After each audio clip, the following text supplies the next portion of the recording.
Happy Friday, everyone, Delaware Valley and beyond. Not real nice outside today, but we hope you're having a great one anyway, going into the weekend. Bill Colarulo is here with us today. How are you today, Bill? Doing great, man. Happy to be back with you. You haven't been on these airwaves in what, like 5 hours, right? So we got Bill with us today all day long. Hope you're having a great one. Be careful out there. I know there's going to be a lot of rain going on today, so please drive carefully. If you're going down the shore, hey, head down early. Head down before like the 2:30 hour because that's when we get out. I don't want to hit that traffic anymore, Bill, going home because it's nuts on Fridays. Ray Dunn, feel for you today. And people, I must have got 1,000 texts last night from strangers, from people just saying, hey, how did Ray make out in the championship softball game? Ray, sorry to say, he came in second place. Through no doing of your own, though. Congratulations on a great season. Thank you, Bob. Yes. Championship loss last night, 14-11 for the Clown Ballers.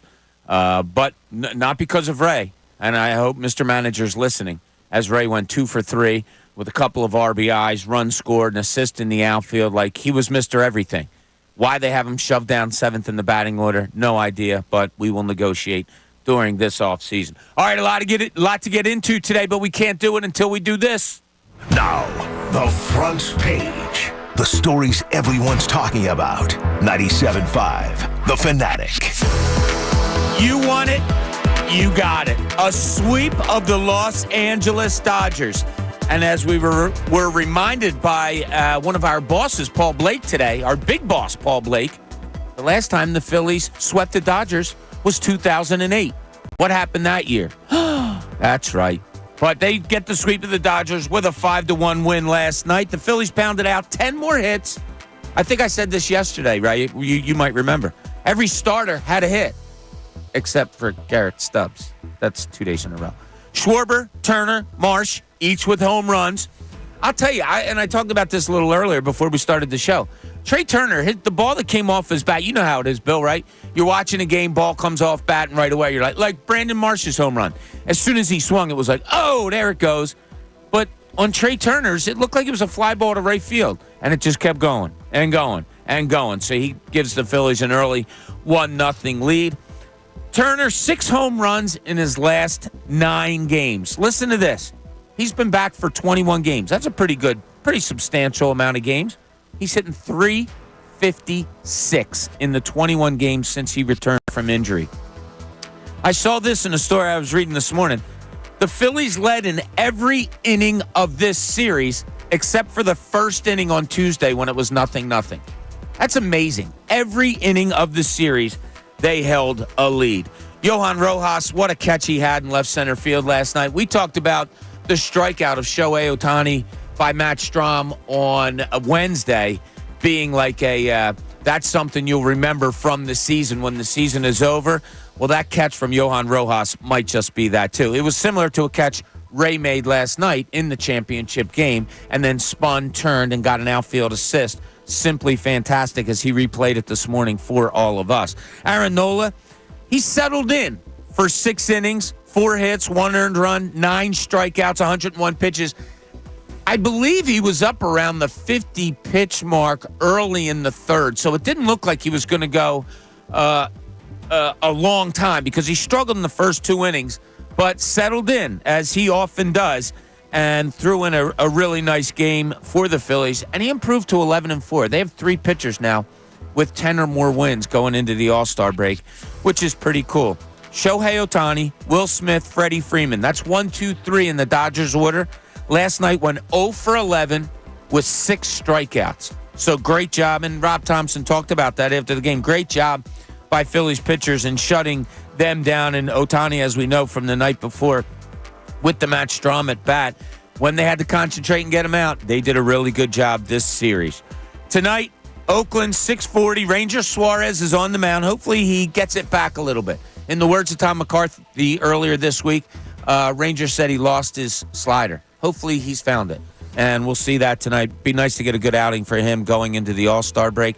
Phillies will go against the left-hander, Hogan Harris. So expect a different lineup from our man, Rob Thompson.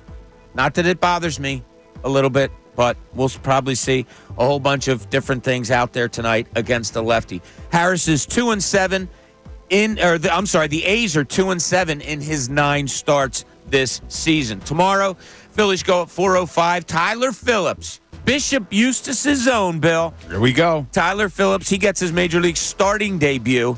He'll go against Mitch Spence, and then Sunday, 1:35. Michael Mercado has been announced because the Phillies announced yesterday that Zach Wheeler will not make that start, that they're going to give him extended rest due to that back situation. The Phillies improved to 61-32.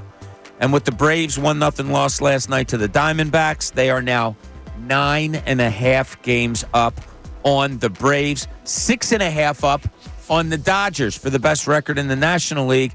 And I think the closest team to them, the Cleveland Guardians, they're 3.5 up on them also. So it's the Phillies' best team in baseball, standing pat. For your Sixers, a signing coming up. Kyle Lowry, 1-year deal. He's coming back to the 76ers. I like it. We'll talk about it more later, but I like it. Now, you have to talk about expectations of how do you think they're going to use him. I have my thoughts. I have my ideas, and I think it's okay.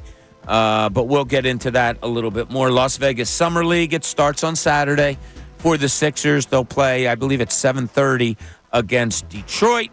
And your Philadelphia Eagles, 11 days. They report to training camp on July 23rd and then get out on the field soon after. So there's your front page in what is going on in the sports area today. So, Bill, Bishop Eustace grad taking the mound on Saturday for the Phillies. I'll tell you, when he pitched the other day, came in relief, the numbers said what they said. But I thought I was anxious to talk to you about this because you might know some people that had seen him play or whatever. But Tyler Phillips just looked really comfortable on the mound the other day. And I'm anxious to see him start on Saturday. And it comes at a good time.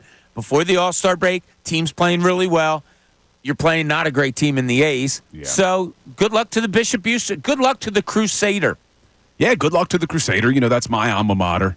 Always had a good baseball team. Sam Tropiano over there does a great job of getting the players, not only the good players, but coaching them up. But you're right, Phillips, it didn't look too big for him. And I loved his attitude. You see, and he said after the game, he hates every opposing batter. I love that, man. He's going to fit in real nicely with the Philadelphia Phillies. And you mentioned the Oakland A's. They've lost 25 of their last 29 road games. So definitely a good team to get your first start against. Yeah, not bad at all. So that'll be a lot of fun this weekend down there. Sweeping the Dodgers, just unbelievable. And I'm watching the game last night, and as I said, Rob Thompson, so Bill, you weren't here, but before the Tuesday game, I said, all right, you have 3 right-handers, Rob. Please put out a lineup and just keep bringing the card out for Tuesday, for Wednesday, for Thursday. Tuesday, he put out the exact lineup that we asked for. Now, Wednesday, Harper had to sit out because of the hand, so there had to be some shuffling. And then last night, boom, except for a little switch where he put Rojas at 8 and Stubbs at 9, he had the lineup out there. So it came into my head, and everybody, I do know the splits on lefties and all this. But, Bill, you've been around sports a long time, played sports and all. What do they say wins championships? Isn't it usually any sport, this wins championships? I don't know where you're going with it, but would you say consistency? Well, I was going for defense. Oh, right? Okay, because in football they always say, defense wins championships. Right. Defense wins championships. You hear it all the time. Defense wins championships. And last night you look at Johan Rojas making that spectacular play. Little cocky after the game. Maybe we'll play that a little bit later. A little too cocky for my liking. Kind of surprising. It comes out, the only way they're going to get a hit is if they hit it out, because otherwise it's winding up in my glove. I wonder how much was lost in translation, because it was through the interpreter. Yeah. Because I read it after the game. Is it a cocky interpreter or a cocky center fielder? Which I don't one? know. But he comes out and says that. Okay, fine. He says it. But defense wins championships. I understand what Rob Thompson is doing by taking Brandon Marsh out against left-handers. He does not hit left-handers well. In like 50 at-bats this year, he's hit 150, something like that. I know the splits, and the YouTube people, thank you. I appreciate all the information that you give us on that. Okay, but to me, Brandon Marsh is 25 years old. To me, he's a guy that gives you a really good left side of the outfield that really nothing is going to get past these guys in him and Johan Rojas. I called for the beginning of the season that I was a little skeptical of the lack of pop in bats from left to center when you're talking about Marsh and Rojas. I got to say, I don't want to see a platoon anymore.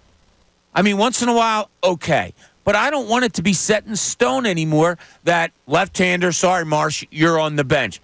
I'm all for giving him a shot. I'm all for saying, yo, let's go. This kid's hitting over 300, I think, now. Like, let him go.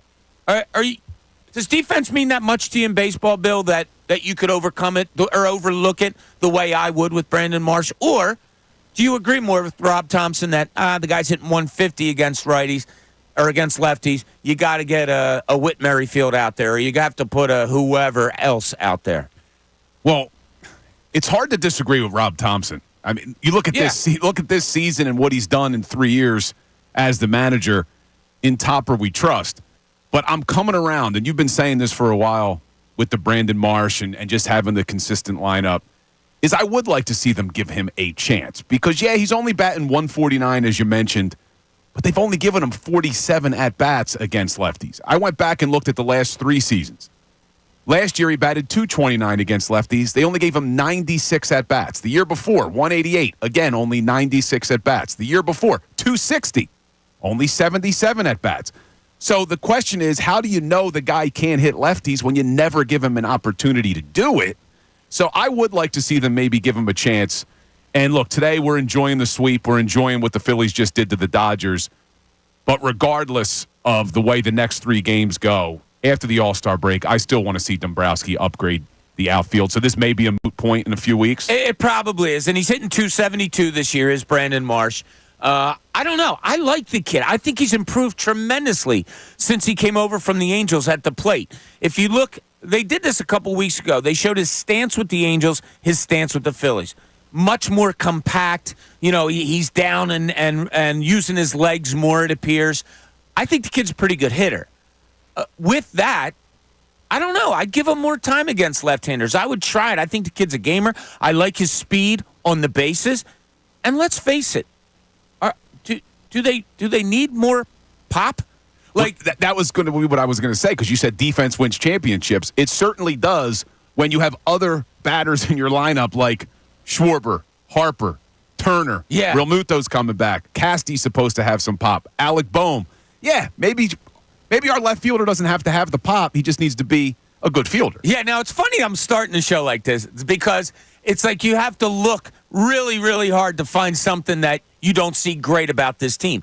I'm saying something good here more than I'm calling out Rob Thompson. What I'm saying is I think Brandon Marsh is so good, I would give him, especially in the field, I would give him more of a chance against left-handers. So I'm not calling out something bad. I'm looking at something good and looking to make it even better. But I don't know, right? Like, am I out of my mind here? Like, is he a platoon outfielder? Should they be looking for more pop from a right-handed bat? I mean, look, you're always looking to improve.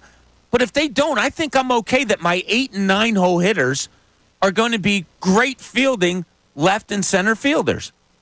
I think they should go find a solid fielding right-handed bat to be on the other side of that platoon. If the other side of the platoon is Christian Pache, or right now the version of Whit Merrifield we've seen, yeah, obviously you're like, all right, sure, let's throw Marsh out there. If you can get a guy who's hitting around 300 against left-handed pitching this season, and hey, against lefties, that's your left fielder. Against righties, guess what? Brandon Marsh, your left fielder. That's perfectly fine with me. That's, again, I think the approach I'm taking. I'm with you in the idea of what they need defensively. And, again, seeing that catch last night from Rojas is like, yeah, that's part of the reason why you're excited to have him as your center fielder, because he can make plays like that. He can do things like that for you. I would still, 8-9 becomes probably, 1 out, 2 out when it's a left-hander on the mound. And that, to me, is not enough. So, yeah, I would want the right-handed bat on the other side of the platoon. I get you say you want to see him do it more. If we have to reach all the way back to 3 years ago to see where he's hitting over 200 against lefties, I think we got a pretty good idea of what he is against lefties. It's such a small sample size, though, right? Well, over 3 years, you start adding small sample size, they become a significant sample size. True, but to support Bob's point, not only is it a small sample size, you've never really allowed him to get into any sort of rhythm. You know what I'm saying? Like where, yeah, you could go back 3 years, but 77 at-bats 3 years ago, 96 at-bats 2 years ago, 96 at-bats last year. It's if you gave this guy opportunities every single day, does he improve against left-handed pitching? Because you're not really giving him any consistency to get into any sort of rhythm. Look, I'm with you. I think they upgrade the outfield. I would love a right-handed bat. But if they did that, let's say they get the guy I want, Luis Robert Jr. in center. Brandon Marsh can't be your everyday left fielder? I wouldn't mind that, especially if you added pop like Robert to the lineup. Do you even need your left fielder? I mean, if you add Robert in this one, there's a case could be made that, yeah, okay, Marsh is all right. Marsh will be just batting .940 against lefties. I'm still looking for another side of the platoon. Like when we get the reports that I'm looking for, a bona fide starting center fielder and then the fourth outfielder. The fourth outfielder to me is a right-handed bat that's on the other side of the platoon with Marsh. Like this again, I mentioned this earlier this week, and it was me quoting either your favorite or your least favorite baseball movie ever, depending on what side of the analytics spectrum you're on, where we're recreating this player in the aggregate. Well, you're creating a great left fielder in the aggregate. You have a left-handed hitting guy that hits 300 against righties. You go get a right-handed guy that hits 300 against lefties. Yeah, it's not bad. Guess what? You have a 300 hitting left fielder. It just happens to be two different people splitting time, like a Taylor Ward maybe and this is fun. I'm also kind of on this whole let's trade for every Angels outfielder that's not Mike Trout, because I think it's just a funny little bit that Dave Dombrowski. Why don't you like Mike Trout? 610-6. I am pro Mike Trout, but I think it would be funny if they kept trading for outfielders from the Angels that are not named Mike Trout. Now, okay, so to lead to my next question to you, is that your number one have to go get at the trade deadline? Is it an outfield bat? Or Kevin Nagandi was on with the morning show today talking about, you got to get another arm in the bullpen. Where do you guys fall on that? Because as this season goes on, probably your demands, or your wants, I should say, change. So where are you right now, Bill? But is there still a big need in your mind for a bullpen arm more than an outfield bat? Or is it vice versa? Or is it both? For me, it would be vice versa. And look, I've said this before. We're talking about the best team in baseball, so we're looking for weaknesses. This team is good enough as constructed that they could win a World Series. But if we're trying to give them the best chance, then you look for the weaknesses. To me, it would be a right-handed bat in the outfield more than the bullpen. I'm not going to be angry if he goes and upgrades the bullpen, but you look at the guys you have there, bullpen's pretty damn good. It's really good, yeah. But you look at this outfield, and we talk about that platoon potentially in left field. Whit Merrifield's a guy that's getting platoon for Brandon Marsh. You know what he's hitting against lefties? 190. So you're going to tell me that that's worth sitting Brandon Marsh because Brandon Marsh is batting 149 in limited at-bats? I'd rather see what Marsh can do than keep rolling out Whit Merrifield, who I'm not expecting to be here after the All-Star break. I think the Merrifield experiment is probably over. Yeah, I mean, I did just say that when the other option is Merrifield at his current state and Pache. Yeah, okay, I'm cool if you want to roll this Marsh thing. And if you want to do a 2-week experiment here where you just do Marsh every day before the deadline, sure, why not? Let's roll with it. Because again, I'm not really inspired by your other options, but I'm not thinking that's a long-term solution. Having him in left field every day. They've shown you they don't really believe that's the case. He's shown you over 3 years that we're going back to 2021 for the last time he hit over 200 against lefties, regardless of sample size. At some point, someone shows you who they are. Brandon Marsh, very fun guy. Very good against right-handed pitchers. Still not an everyday player. Really? No. See, I think he's trending upward of being an everyday player. Well, we just don't know. At some point, we don't because of but do you think at some point, do you think he's a career platoon player, or do you think at 25 and showing the improvement at bat as he has since he became a Philly, do you think? I would never rule it out for the guy. I mean, he's gotten better as a hitter since he's gotten here. I don't think that's an overstatement. I think he's a better hitter than when they got him, and I think if they work with him, sure, he could become an everyday player. I want to win a World Series. I'm now in July of a season in which we're the best team in baseball. If we're looking for roster improvements, that means that I want to have the best team out there on the field every single day. The best team out there on the field every single day right now does not include him playing left field against lefties. Huh. Okay. Fair enough. That's your number one. That's your number one get. Bill, I like what you said that this bullpen's really good. Going and getting another bullpen arm. I swear I think they have it. I do. I think the bullpen arm is like, oh, wow, look at Sir Anthony. He's hitting a hot spot here, which he did, over a month period not too long ago. Oh, my God, look at Greg Soto. All of a sudden, he's pitching lights out. I think they have enough guys in that bullpen that can pitch lights out that that's not my number one get. And if they're convinced, I'm not going to say standing pat is the way to go, but that's what they did from last year to this year pretty much. They said, we got the team. We just have to run it back. Their biggest go-get was a Whit Merrifield. Which is a right-handed bat on the other side of a left field right. platoon. No, I hear you. So I guess you're going to look to upgrade that. So I'll ask this question going into the break, and you can respond at 610-632-0975. There were some people at the station that weren't comfortable with them running it back this year. Talking to Larry Boa earlier in the season, he pretty much said, look, these guys have the chip on their shoulder. That's why they're all back here, because they all know what it's like to have that loss last year against Arizona. This is the team you want to go with. Would you be okay with this team just moving forward?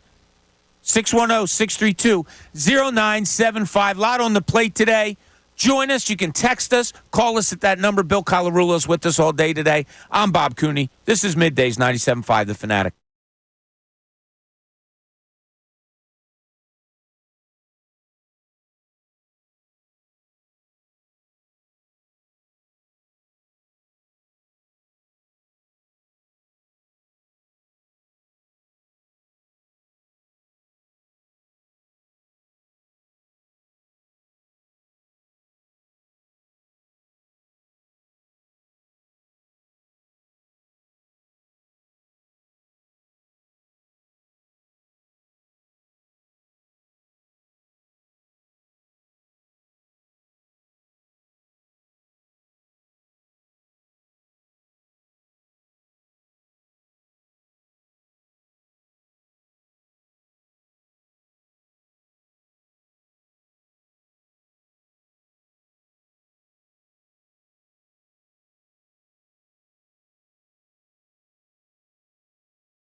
Welcome back. Happy Friday, 10:30 here. Middays. Bill Colarulo with us all day today. Put the first question out there to you, because when it comes to the Phillies, there ain't many questions. It's all exclamation points, because they're such a fun team. They're such a good team. Some are labeling them the best team that they've ever seen in their lifetime here in Philadelphia. The only thing that you're looking at is, come trade deadline, is Dave Dombrowski going to go out and get an arm for the bullpen?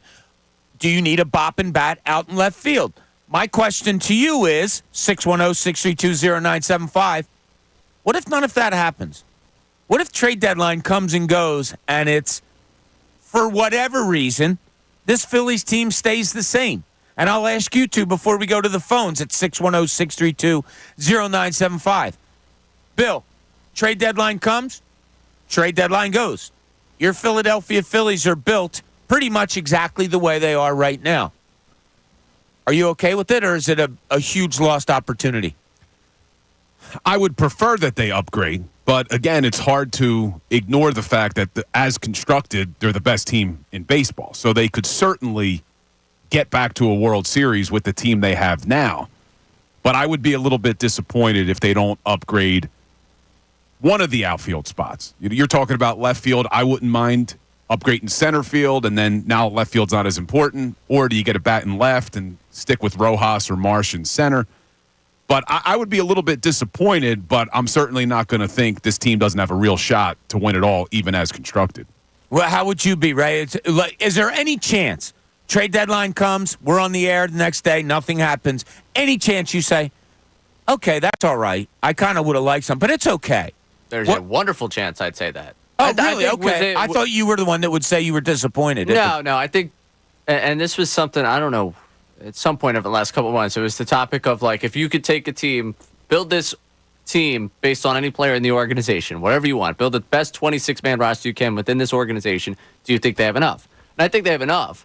But I think, as a team goes that's trying to compete for a World Series, you're always looking to upgrade. You're always looking. And I mean, the fact that we keep having the same conversation every time someone comes back from the injured list of, should this guy be DFA'd? Should this guy be DFA'd? Like, is it about time to move off of this guy, move off of that guy? It tells you that there are a couple pieces that you could absolutely strengthen within this team. But overall, yeah, I think they've got enough. But again, if it comes to trade deadline day, like you're expecting, so I expect something to happen. I would be floored if nothing happened. Were you surprised, either one of you guys, were you surprised that they ran it back this year? I was a little bit. I thought that maybe Dombrowski would have done something. But listen, you look at Dombrowski and Rob Thompson, you got to give them all the credit in the world, because not only does Dombrowski decide to run it back, I thought Rob Thompson's decision to utilize the collapse of last season as motivation from day one in spring training has been tremendous for this team. Because there's some managers, and we'll see how the Eagles do it this year. Do they ignore the collapse from last year? Does Nick Sirianni, training camp in 11 days, do they say, hey, we're turning the page on last season, we're not talking about it? Or do they do what Rob Thompson did, which was literally from day one, we're hungry because of what happened last season? So I was surprised, but I kind of like now in hindsight, how could you not, being 61-32, that not only did they run it back, they said, look, we're going to look at what happened last year. We're using it as motivation. We're going to win the NL East. And now we're sitting here 9.5 up. It's a great point. You wonder how much that comes into play. You wonder that that's the reason. We talked about it before. They're probably, although Marchand might look like a better Major League Baseball catcher than Garrett Stubbs, they're probably not going to mess with that simply because you don't want to mess with karma. You don't want to mess with the guys who were here last year, who felt that loss to Arizona last year, even if Garrett Stubbs may have spoken out of turn. But I wonder if there's, I don't want to say a hesitancy to get better, but maybe not feel as much of a need. Maybe we as fans watching the Phillies say, yeah, if you're going to platoon, you got to get a better bat. Maybe Dave Dombrowski's going, no, I don't want to mess with the karma. I don't know. I think he's going to upgrade. So here's I'm kind of going to, my point being, if you're going to upgrade, you should keep Marchand here. No. But I don't agree with it. I battled with Tyrone yesterday on the best show ever about this. I mean, just if you're looking baseball-wise, though, Bill, right? Wouldn't you go with the better player? Potentially, but even let's look at it at baseball-wise. Rafael Marchand is not going to play at all in the postseason. Hopefully, right? You're never going to sit JT Realmuto in the playoffs. So if Rafael Marchand is potentially the future at catcher, wouldn't you rather him be down in AAA playing more often because you're trying to prepare him to be the backup next year, maybe even your starting catcher in a couple of seasons, depending on what happens with JT? So I would rather that than have a guy sitting playing once a week and then not playing at all come October because in the last 7 games he's outperformed Garrett Stubbs. That's Can't what I argue look with at. that. That's a great point. Can't argue with that. Every time Marchand's played, every day, though, he's ended up hurt. Yeah, he had that. What did he have? What was the injury with the wrist or the hand that he had earlier? Yeah, this year been, he has hurt a lot. It's You're been right. his career. But what would be the point in keeping him up here? He's a better player. But if you're not going to, he doesn't see the field when JT comes back. Well, Stubbs has looked better when he's gotten consistent playing time. You know what the Phillies' record is with Garrett I think Stubbs? they should trade Realmuto. No. 6-1-0. Yeah, that'll spark it. 6-3-2. Yeah, right. Or put JT in center field. We're kidding. But, hey, look, with Garrett Stubbs behind the plate, I know he's 0 for 3 last night. The last time he was in the lineup, as Bob mentioned in the front page, doesn't get a hit. They are 19-10 with Garrett Stubbs behind the plate. Is that a product of Garrett Stubbs or how good this team is? Like, ultimately, like, I see what you're saying, and I do think it's going to come down to them saying we don't want to mess with the chemistry inside of this locker room, but, like, I don't know. I look at that team, I say, yeah, you know what builds a clubhouse even more? Just winning. Like, the playlist is already on Spotify, man. But, like, you can hit play on that one. I understand what they're going to end up doing. Stubbs does have an option, which I didn't think he did. So, I'll be honest. I was under the understanding that he did not have an option to go back down. So that I made was surprised when I heard that, too. Yeah, that made the decision to me pretty easy of like, hey, you don't want to lose catching depth. The fact that he has an option makes this a serious conversation because I'll be honest with you, like, he's hit better when he's gotten everyday opportunities. Now he's hit better compared to what he was hitting. Marchand has looked like the catcher. I thought after last season, Marchand was going to be the choice. I thought after last year, the way it ended, you mentioned him speaking out of turn. I kind of thought that was going to be the move-on point where they were like, yeah, you know what? At this point, I think you're a better team with Marchand. Like, I'm not going to be too broken up with whatever they end up doing at the backup catcher spot. You mentioned the vibes, and you said, hey, the playlist is on Spotify. I think it's more than just that. I think it's the vibes that he also provides to this pitching staff. He's more familiar with this pitching staff than a Rafael Marchand. That's what I don't want to mess with, is there's more behind the scenes, the warming up the guys before the game or working it in the bullpen with some of the guys. Like, I just would rather have Garrett Stubbs here for this stretch run than a catcher that you're never going to see anyway just because technically he's the better player. And God forbid something happens to JT, then you call Rafael back up and he gets more playing time. Yours is the best point to be made on that. It really is. He needs to get his at-bats. He needs to grow. Also, I don't think we can forget – last night, Stubbs caught. And it was funny because my wife said, why is he catching 2 games in a row? Well, Aaron Nola's used to pitching to him. Nobody's used to pitching to Marchand, really. So, like, there is a familiarity with your pitchers a little bit, too, that when he is backing up, most of the starters have already pitched with him a lot because he's been here for a couple of years. So, it's funny. I was thinking of it last night. I'm watching. I'm a Brandon Marsh fan. Oh, and did you see before? You probably didn't, right, because you were playing and coming in second place in your championship game.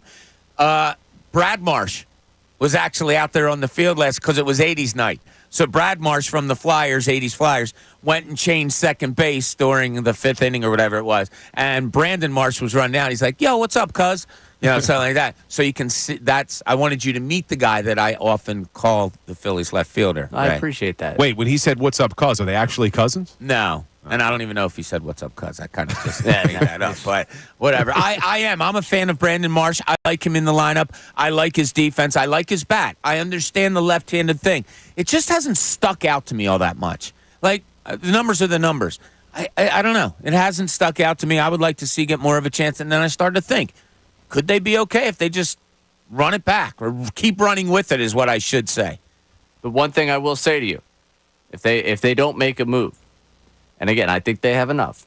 But I want your own reaction to this, Bob. Your own feeling on this one. Okay. We get to Game 2 of the NLDS against the Braves. Chris Sale's out there on the mound. And you're watching Pache taking it back at the postseason. What's that going to do to you mentally? I don't want Pache. No. He's gone. Bye. So this That's is what it's another going to do reason to I him. want But This is Marsh what it's in going to do. there. He's going to be angry. But no. If they're not making a move, they're going to continue to operate the same way they've operated. Last year, Marsh didn't see the field when they played the Marlins because they went back-to-back left-handed pitchers to start that postseason. They'll end up platooning him in the postseason just because you personally want them to play him every day. They'll end up doing the platoon. So when you start thinking about what you want, would you be comfortable with Pache getting the postseason at bats? No, I don't want Pache on this team. So I think that's your answer to whether you want them to make a move, though. Yeah, my move is to have Brandon Marsh face left-handed hitters. But If they don't make a move, like I'm okay with it. Yeah, I hear what you're saying, and I know it's like double speak here, but yeah, it is double speak. But no, I want him out there against left-handed. I want him being my 8-hole hitter hitting against left-handers. I understand you want him against left-handed hitter, left-handed pitcher. You understand I'm that? telling you, yes, I understand what you're saying on that one. I'm telling you, they're not going to do that. I know, but I want him to. Okay. Yeah, Pache's batting .210 against lefties. It's not that much better than what you're getting from Marsh. It's only 70 points higher. I Or mean, 60 points higher somehow, but you're batting 210. Yeah, but again, I'm not looking for either one of their bats to be a game changer in a playoff. I think if you let Marsh hit lefties every day, he's batting at least .210. I don't think so. Against lefties, I don't think so. Okay. All right. When we get back, everybody on the line, hold. We'll get to you as soon as we get back. Sixers did make a move yesterday, and Kyle Lowry put it on Instagram and all that, and it was really cool, and he's happy to be back, and I want to talk about how do you use him? Are you happy to have him back? What is his role here? Because if it's what maybe some people might think it is, I don't know if I'm okay with that. If it's another way, I'm perfectly fine. 610-632-0975. This is Middays, Bob Cooney, 97.5 The Fanatic.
Back as we approach the 11 o'clock hour here on a Friday. Fun Friday because, let's see, we have the best team in baseball. The Sixers' moves during the offseason have been categorized by nearly everyone as fantastic. You have a football team that's about to take the field with an offense that looks, pretty much second to none in the NFL. The defense, which I'm going to talk to Bill about a little bit later in the show, I still have some questions, to say the least. We did an exercise earlier this week, Bill, with Amy and with Ray. I'm going to do it with you later on to see maybe where you see this defense being as compared to last year. And the hockey team, oh, yeah, they have a guy that could be an organizational changer in Matvey Michkov. He's coming over. So good times in Philadelphia sports. I called them the Roaring 20s. A couple days ago, I think we're right in the midst of it, and maybe it could get even better with some championships. On the line, we'll start today with Tasty Cake Dom. Dom, you're on 97.5 The Fanatic. What's up, buddy? Hey, Bob. Hi, Bill. How are you? What's up, man? Bob, so I listened to you on the crossover, and I agree with you that this team, the Phillies team, is great, but when you're old enough to see the 83 Sixers, they're not the best team in my life. But I did have an epiphany last night that I want to tell you, Bob. I like epiphanies. Well, watching what this pitching staff did to this great Dodgers offense, I truly believe, I don't think I realize it now because it's the beginning for Ranger and Chris Sanchez. But I really, truly believe we're watching Maddox, Smoltz, and Glavine. That's what we're watching right now. 5 years from now, this pitching staff is going to be regarded as one of the greatest pitching staffs in the history of baseball. That's the kind of career. I just said when I called in, I'm convinced, Bob, the way that this guy shakes off base runners, what Chris Sanchez, when he has guys on the base path, it doesn't bother him, and inevitably he gets that ground ball every time. Dom, who are your three Phillies that you're comparing to Glavine, Smoltz, and Maddox? The three to beat the Dodgers. So we have who were I know Nola went. I know Sanchez went. Nola, Zach Wheeler, and Chris Sanchez. So you don't even have Ranger Suarez in there. No, I think he's great. I think he's great. I think that Zach Wheeler and Nola are pretty established, right, Bob? I say, and I believe this, I think Chris Sanchez is going to win a Cy Young Award someday. That's, as you know, Dom, because of your history of knowledge, and I appreciate the call, Dom. Thanks so much. That is a big, big statement. And as Dom made it, my eyes went over to our producer's studio, and Ray's eyes I can only see when he lifts his head up, and he not only did he lift his head up, he lifted his eyebrows up, his everything. That kind of shocked you, that kind of a statement? A little bit. Yeah, a little bit. Love you, Dom. Wow. Yeah, it's a big comparison. And Bill has a better now. Glavine, Smoltz, Maddox. You didn't see all at probably at all. No. Bill, you did. I was alive for like the last year or two of that, but I was not necessarily locked into Braves baseball at that point. The craziest thing of it all, though, they only won one World Series. Yeah. It's amazing that team didn't win 3-4 World Series. And it wasn't like they didn't have hitters, and they had great teams besides their pitching. Man, that is a heavy statement. I saw a Maddox number. For those of you, look up some of the numbers of Maddox, Glavine, and Smoltz when they were in their heyday with the Braves. It was incredible. Greg Maddox faced 20,000 batters in his life. 300 times he went to 3 balls. It's crazy. Like something crazy like that. 93 to 02, they combined for over 4,600 strikeouts. Yeah, they were just nuts. And that's a long stretch of dominance. I appreciate the enthusiasm today about the group that we have. I'll give it a few more years before I mention those 3 with the 4 we've got. I would rather compare this to the 4 aces you had in 2011 because that's a one season, really. That became one season of dominance. And it's almost an unfair comparison, too, because you manage your pitching staff a lot different than those guys were managed. You're never going to be able to touch the numbers that Maddox, Smoltz, and Glavine gave you. You just can't do it in today's baseball. It kind of has my head spinning a little bit that Dom would say that. He's going somewhat also on potential in Christopher Sanchez. He didn't even put Ranger Suarez in that category, but with Christopher Sanchez, it's kind of more of he's up and coming and seeing what he could be. But it's recency bias a little bit. Yeah. I think the morning show had a little bit of recency bias this morning, too, saying is this the best Philadelphia sports team you've ever seen? Like, yeah, they're good. But let's not forget some of the amazing teams we've had in this city. I mean, look at the football team. I think people forget how good the 04 Eagles were. I mean, they were dominant the year T.O. came here. Oh my God, they were 14-3 a few years ago. Yeah, 2022 they were dominant. 2017, that team dominated all season long, all the way to the Super Bowl. Yeah, and we are a little past the midway point, like 11 games or so past the midway point. So a little early. The likability obviously is there, but my God, those and I think John referenced it in a text or something saying the 7-11 team. This is like more likable or something. I don't like that 7-11. They were loved, weren't they? Yeah, I was wondering, and I'm asking. I'm not putting down. I'm asking. I think it's because different personalities and came through a different way. Like that's 7 through 11. I think we have different access to them. I don't think it's necessarily more likable just because they're more likable. I think it's just because we have a different type of access to them. I love that. I mean, of course I did. I was a kid, so I can't really speak to Rollins and Howard and Utley. They were fun. Hamels. They were loved, and the four guys that I just named were homegrown.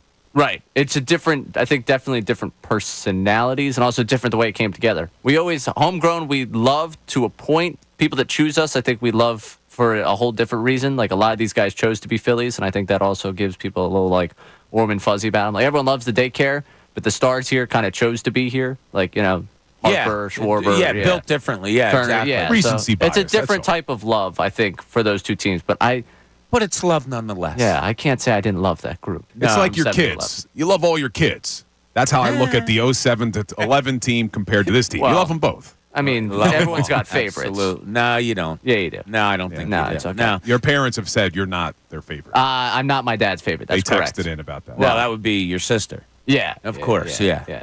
I am my mom's favorite for sure. Yeah, no, there's a love for you.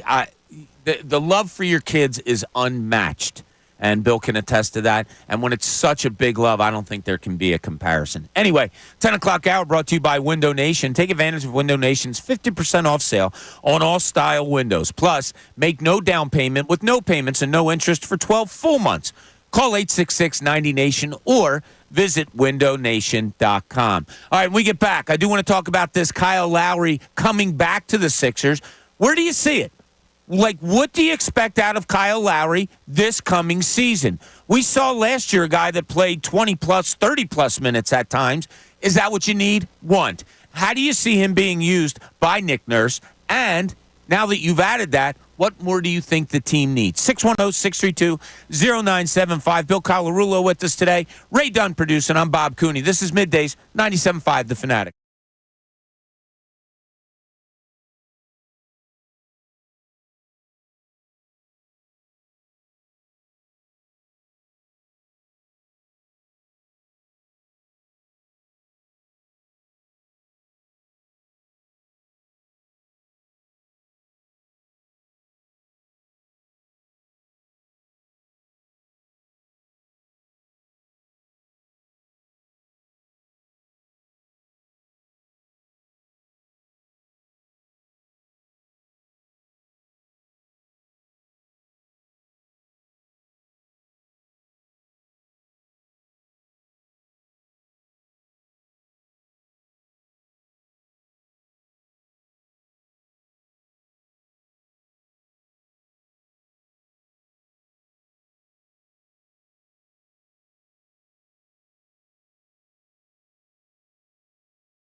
Welcome back, 11 o'clock. Thanks for joining us on this ugly Friday. Just looking outside now. It's pretty gloomy out there, but we do need the rain after all the heat we've had.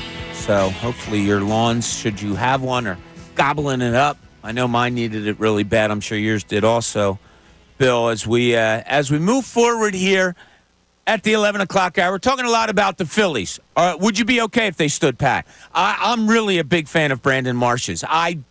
If they didn't do anything with him and they started to play him more against left-handed pitchers, I think I'd be pretty cool with it. I'm also a guy, like I said, they had 3 right-handed pitchers. The Dodgers did this past series. I wanted Rob Thompson to put out the same lineup every time. He pretty much did that in Game 1 and Game 3. Couldn't Game 2 because Bryce Harper was hurt.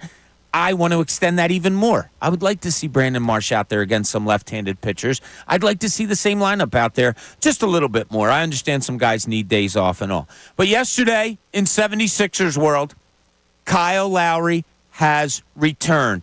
39-year-old Kyle Lowry. He'll play all of March, April, May. He'll turn 40 towards the end of next season. So 39-year-old Kyle Lowry's back. I think the reaction, and I'm going to ask Bill and Ray, I think the reaction to him coming back is one of those, you nod the head, yeah, kind of, okay, like that. Bill, more of a reaction from you, or what was it when you hear Kyle Lowry comes back?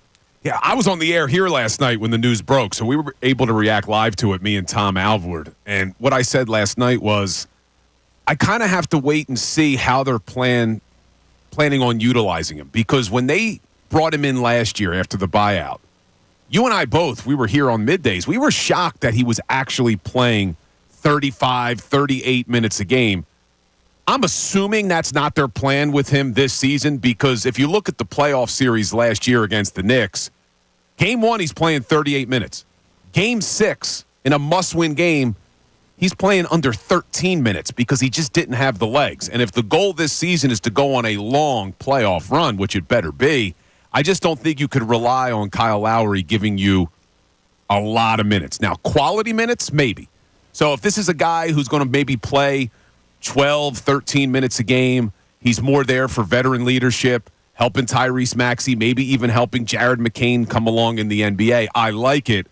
But if I'm being honest, as great of an offseason as Daryl Morey is having, and it has been great, I was hoping they went in a different direction than Kyle Lowry as your backup ball handler.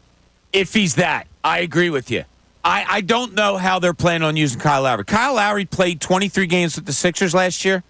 He averaged over 28 minutes a game. Too much. Way too much. And you make a great point about the playoffs.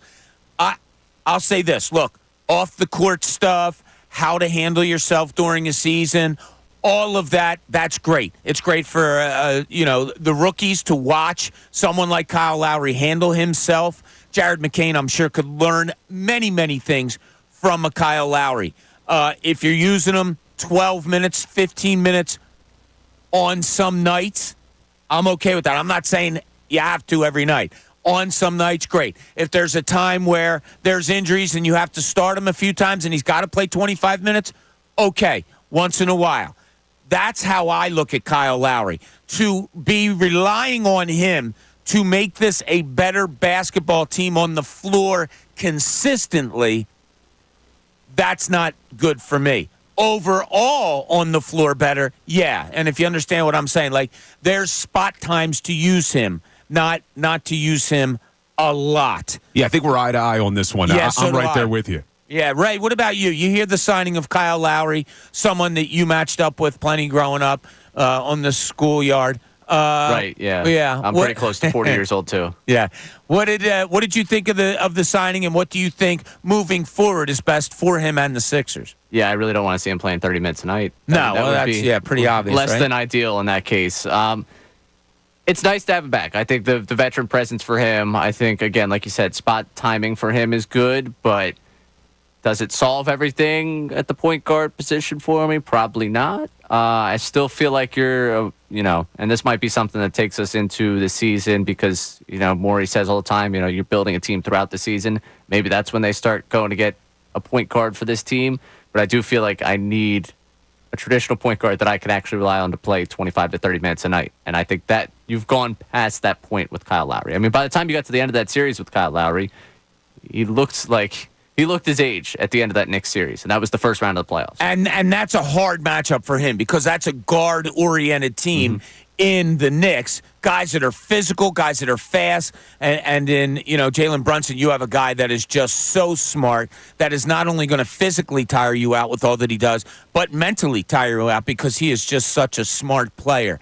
So I'll make this statement, and it's in my head right now, and it'll probably change as things move forward. I think Jared McCain's in for a boatload of minutes right now.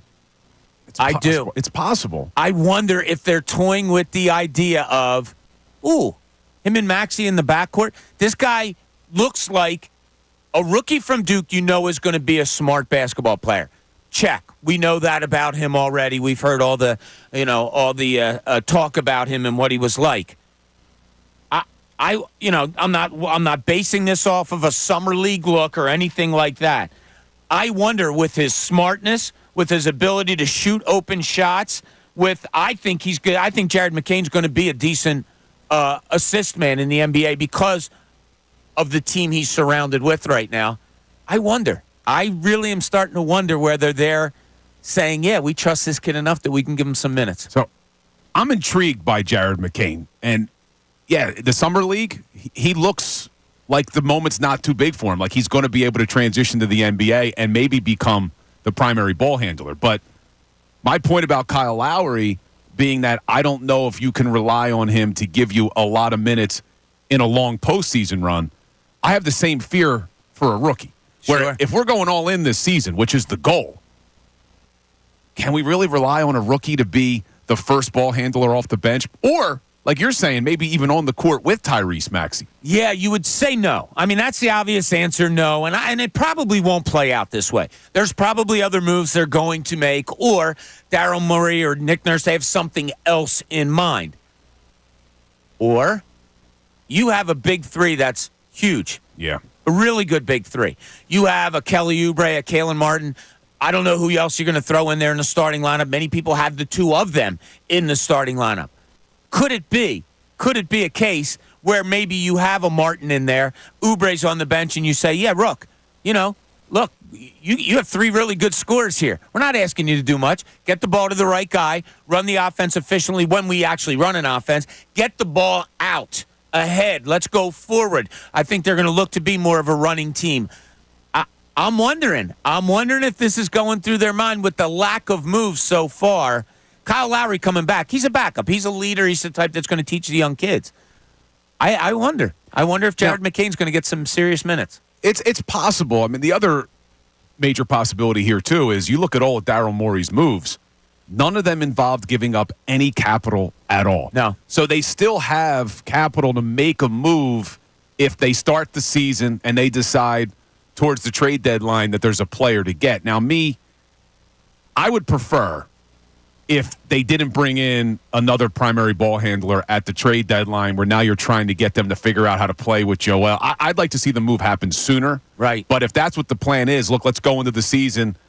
We'll ride Kyle Lowry into the ground, but we'll get a better point guard to come off the bench at the deadline. Maybe that's what the plan is, but I would prefer to have this team set to start the year so that they can grow and gel. Because think about it. A name that we talked about was like a Tyus Jones. Oh, I would have loved him.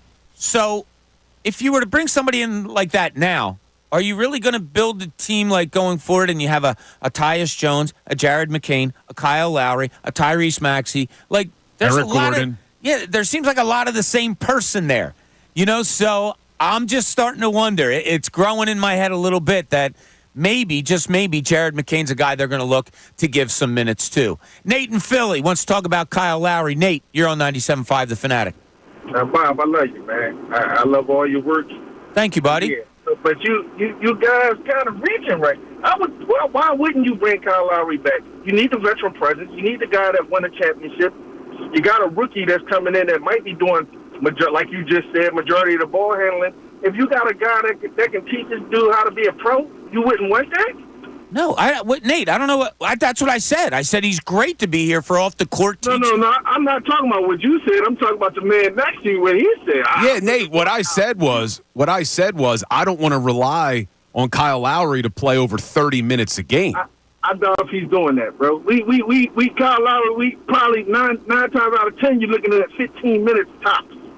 That's the hope, right? Well, Nate? that's what we thought last year, Nate. We thought last year when they got him after the buyout market that he was going to play about 15, 20 minutes. He was on your starting lineup playing 35 minutes a game, and then he hit a wall in the playoffs. So I'm with you. I just hope that Daryl Morey's with us. Let me ask you this question. Last year when we brought him in, who was our other backup? Who could you put in there as a starter? Would you have put Turbo in there as a starter? I don't know if I'm putting Campaign as a starting point guard. Who else did we have? Yeah, but so the point, Nate, our point was when they got Kyle Lowry last year, did you think he was going to come in and play like 25, 30 minutes? No, I don't think nobody did. I think everybody thought he was going to come in here and had a backup minutes playing 15, in between 15 to 18 minutes at tops. Right. So now a year later, and you've added Jared McCain. Maybe that's even a little bit lower. I agree with you. I love this move for Jared McCain and for Tyrese Maxey especially. Right. All right, folks. Have a good day, man. All right, Nate. Thanks so Nate. much. Appreciate it. Yeah, we're on the same page exactly. as Nate. You are, yeah. We're on the same page. I just don't want to see them rely on Kyle Lowry too much as far as quantity of minutes. Quality minutes, fine, but not a lot of minutes. He's just 40 years old when the playoffs come around, and look, LeBron James is going to be 40. Completely different 40-year-old man. Yeah. Lowry's got a lot of hard minutes on those legs. Yeah, and you said one thing to rely on. Kyle Lowry, I think, is a guy that might not play 2 games, and you need him for 18 minutes in that third game. I trust that. I trust him. That's like the bulldog of Kyle Lowry won't allow himself not to be ready when called upon. The legs might be another story if you use him as much as they did last year, but I don't see that being the circumstance. Les in Westchester, you're on 97.5 The Fanatic. What's going on, Les? Hey, Bob. I just want to let you know, man, I'm heading out to Summer League tomorrow. I'm really pumped. Oh, cool. Where are you staying? Are you staying right on the Strip, or? Nah, actually, we have a timeshare out there. Actually, Bob, we talked about this before. I met you a couple years ago at one of your remotes with Junis. Oh, yeah. I'm the knucklehead that tapes every Sixer game. Yes. That's not a knucklehead. That's cool. Yeah, so we're heading out. I'm looking forward to it. Have you ever been before, Les? Yeah, my son lives out there, so we're out there all the time. So this was we're actually going out for my birthday.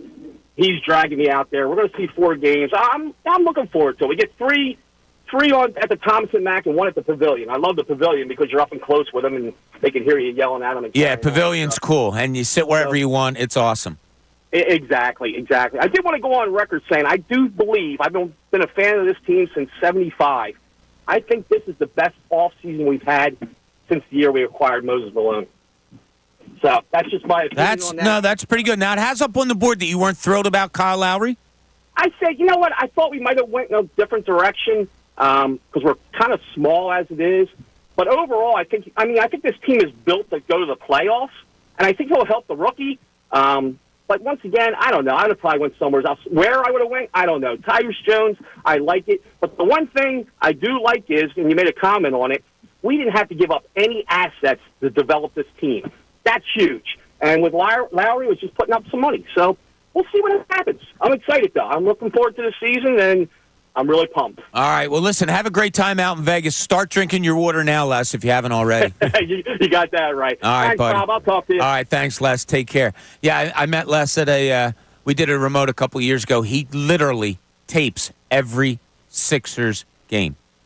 And not like he tapes them and that's it. Like he has tapes of games going back into the 80s. Wow. Yeah. That's kind of crazy. To his point, now I don't remember. You and I were actually talking before the show about Moses Malone coming here. I wasn't born yet. Ray wasn't born yet. But he makes a good point. I mean, we look at all of the off seasons that we've had over the last 41 years. There's been some that we were excited about that just didn't pan out. Andrew Bynum comes to mind. Elton Brand comes to mind. This may be, let's hope it comes to fruition, but this may be the best offseason the Sixers have had in quite some time. It could be. And as I said before, the Paul George move, before it was made and all the talk was going on, what are the Sixers going to do? I was like, okay, Paul George has grown on me now that they've gotten him, heard the talk, style of play that they may be thinking of, all of those things. Yeah, it has. And then Caleb Martin coming in and Andre Drummond getting the backup that you needed. It's funny. Les just had a line saying, this wasn't the way I would have gone, meaning Kyle Lowry. And it spurred a question in my head, like, is this the way they're going? Are they still going a certain way? You know what I mean? Like, did they stop going? When Les says, I didn't see him going this way, that to me says you're set there at that position, and now you move on to get maybe a power forward or so. Do you think they bring in another guard? Do you think there's a somebody else that's going to come in here? Well, they still have some roster spots. Oh, they're only at, what are they at, 9 now or maybe 11? I think 11, right? 11? 10 or 11. Four more we spots, made double digits. Yeah. Still 4 more spots, but I could see them bringing in another guard. They obviously need to bring in another forward. So we'll see. It's been a good start to the offseason. And Kyle Lowry, I'm okay with the move from a veteran presence. I just hope they're not going to rely on him too much. That's the only downfall if that's what they decide to do. Yeah, I can't see it. I mean, it was right there in front of our eyes, in front of Nick Nurse's eyes, as you pointed out, Bill, last year in the playoffs against the Knicks. I like when Kyle Lowry's on the floor. Like, I do. It's a settling thing to me. I think he gets guys where they're supposed to go, all that. But if he's on the floor too much, it's not good Kyle Lowry, not at this point. And the one thing that concerns me is still a small backcourt. Yeah. We're still looking at a small backcourt. Yeah. Not with Oubre in there. Yeah, more of a wing. Like, I don't know if I'm looking at him as like a 2 or like a ball handling type. I'm looking at him more of a wing. Yeah. I mean, yeah, ideally in today's NBA, yeah, can you put out a lineup there, like the starting 5 that everyone's put out there so far of what they've done this offseason, of like a Maxey, Oubre, George, Martin, Embiid, with the flexibility of the wings and what you're able to do, yeah, maybe that lineup works to an extent and like you're going to be in a good place. I would like one bigger guard. And again, this all comes back to that organization Boston Celtics. I was going to say the organization in Chicago that had a ball handling, tall, defensive minded guard that decided to flip him for. Man, you hate that they. Your angst for Chicago is unrivaled. The Bulls, though, specifically, because I'm a fan of the city. Yes, you are. I did intentionally avoid the United Center because I didn't want to throw up. They suck. Pretty cool statue out there. Yeah. No, I didn't go. I'm not going. He went to the Bean. I did. I saw him at the Bean. I did get to the Bean. Now, let me ask both of you: are you tuning in to ESPN tonight at 7:00? Aren't you excited that the NBA Cup is revealing their brackets tonight? Is that right? I can't believe they're doing a release show on this. 7:00 tonight, ESPN, the NBA Cup group reveal. I could not care less about the NBA Cup group reveal July 12th. I got to say, I want to protect my peace. And, Bill, I feel like you've disrupted my peace by telling me that is an event happening tonight. I'm just seeing it on Twitter. It pops up on my Twitter. The NBA puts out a tweet on this. Like, this is a big deal. Who's tuning in for this?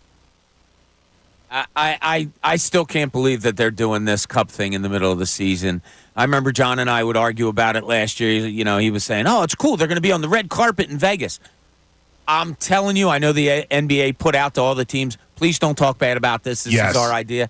These players couldn't give a rat's ass about this in-season tournament type of thing. I think it's dumb. I don't even remember who won it last year. Was it the Lakers last year? I think it was the Lakers. Well, I think LeBron won it, right? How much that meant. Right, the Lakers raised a banner for it. Oh, my God. No, they didn't. Did they really? NBA probably told them they had to. Yeah, I think they raised the banner for it. I think the Celtics got to raise the real championship, and the Lakers got to raise the, hey, we did it. This NBA Cup, I've said this before, should be a warning to the NFL about extending the season too long. Because the reason that we love the NFL is because every single game matters. You know it doesn't matter in the NBA. The regular season games don't matter. That's why they've had to create this ridiculous NBA Cup to try to get people to care about meaningless regular season games. NFL's going to 18 games. We know what's going to happen. They better stop there because these games matter. That's why we love it. We love living and dying every week with our team. Just look at this. I mean, it's ridiculous. NBA Cup. Yeah. I'm Sorry, out. Ray. I didn't mean to ruin Can your you weekend. imagine? Hey, fellas, let's get together Friday night. You know what we got to do? We got to pound some beers and watch the group NBA reveal. Cup bracket reveal. Well, yeah, the crazy thing is, and one of the conversations we had before was, if there's an NBA game on and it's the only game on, I'm going to watch it. Has nothing to do with the cup. It has nothing to do with winning a meaningless tournament in the middle of the season. Like, It's I don't know stupid. what the NBA is trying to accomplish. Now, good news, though, maybe for Sixers fans. We saw Kawhi Leonard drop out of the USA team, and they made Derek White, not Jaylen Brown. The cover of the NBA Cup reveal that the NBA just released has Jason Tatum on it, not Jaylen Brown. More controversy in Boston, Bob? That's Could right. be. We're breaking up the bands. Yep. The NBA's getting together and saying, Boston, sorry, we're crumbling you. We don't like your green. All right, when we get back, we're talking, it's funny, we're talking kind of rosters today. I might be all right if the trade deadline comes and goes and the Phillies stand pat. Kind of all right. I think I'm okay because I want Brandon Marsh to face some left-handers. I just want that. I'm a fan of his. I like kind of a set lineup. We're also talking this Kyle Lowry move. I don't think it's a move that says much as to this is how the team is going to be put on the floor with Kyle Lowry. I think it says more to, does this mean more minutes for a Jared McCain? Does this mean maybe Ricky Council IV is more in their plans? I don't know. What do you think? Do you think they're going to go after another guard here? 610-632-0975. Bob Cooney with Bill Colarulo today, all day long, middays, 97.5 The Fanatic.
here at the Fanatic. So glad you're joining us. Bill Colarulo is also today, as we're talking a little bit of everything. Talk some Phillies, talk some Sixers. I'm going to get into some Eagles with Bill a little bit later on, as I did an exercise earlier this week with Amy and Ray about the Eagles defense, because that's where my concerns mainly lie. And if I'm a team coming to play the Eagles, I have kind of a diagram of what I want to do against them. I'm going to run that by Bill a little bit later. But we're talking about the Kyle Lowry move. We're talking about the moves the Sixers have made. Moves that they still have to make, I believe.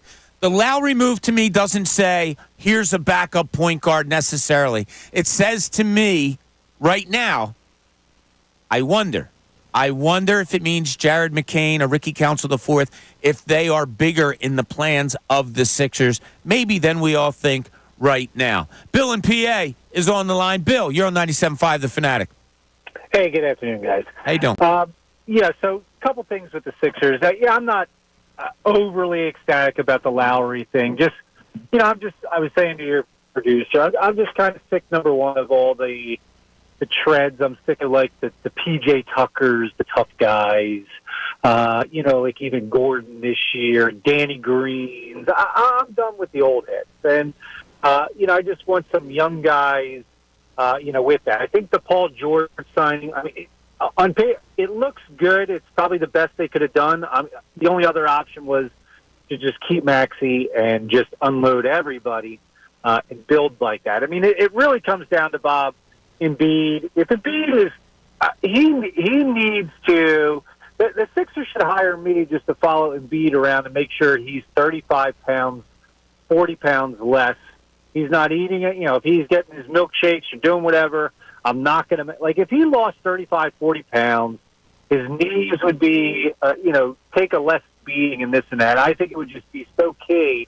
Because, in the playoffs, Bob, it comes – if you have to beat Embiid 4 times, that's probably one of the hardest tasks in the NBA today. And I feel like, with him just always being hurt, it just absolutely kills us. And, with McCain, I just almost feel like, I hate to say it, Bob, but like the Sixers took him because they feel bad that they didn't take Tatum. Tatum just won the finals, and that's kind of always haunted them. I just don't like his size at 6'2". I like the kid that the Lakers took, and then the next pick after that, they're 20. He's 23, and I think the next kid, I forget his name, that was taken was like 21. I just kind of want, the experience. You either go real young or they go like really, really old. Now, Paul George, like I said, Paul George would have been great the first time, Bob, that we got around. Like when he was a free agent coming out of Indiana, when he was just an absolute stud. And, it always seems like we're like those guys. We're the team that teams say they're going to, the big free agents are going to come to, like the young big free agents, and they just say that just to get more money from another team or their own team. Yeah, that's how. Bill, thanks so much for the call. He rambled a little bit, so I couldn't interrupt and get in there on it. He lost me when he said 35, 40 pounds for Joel.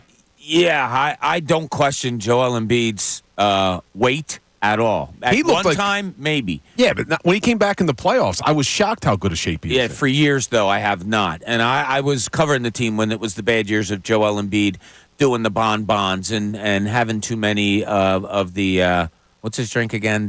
Shirley Temple. Temples and all that. Goes back to the point yesterday. I think some of the narratives around Embiid are like half a decade old. Yeah, exactly. Well, I think he's in tremendous shape right now. Well, now he's not helping himself because there's the talk about how he's not in shape for the USA team, but he's working his way in shape with these exhibition games. I think that was actually smart of him. Yeah, that's fine. Rest, get in shape now. But, yeah, when they showed him last year, before he came back from his knee injury, he was wearing that beige, I don't know if you remember what I'm talking about. He had on the beige shirt, beige pants, and it was kind of like clingy.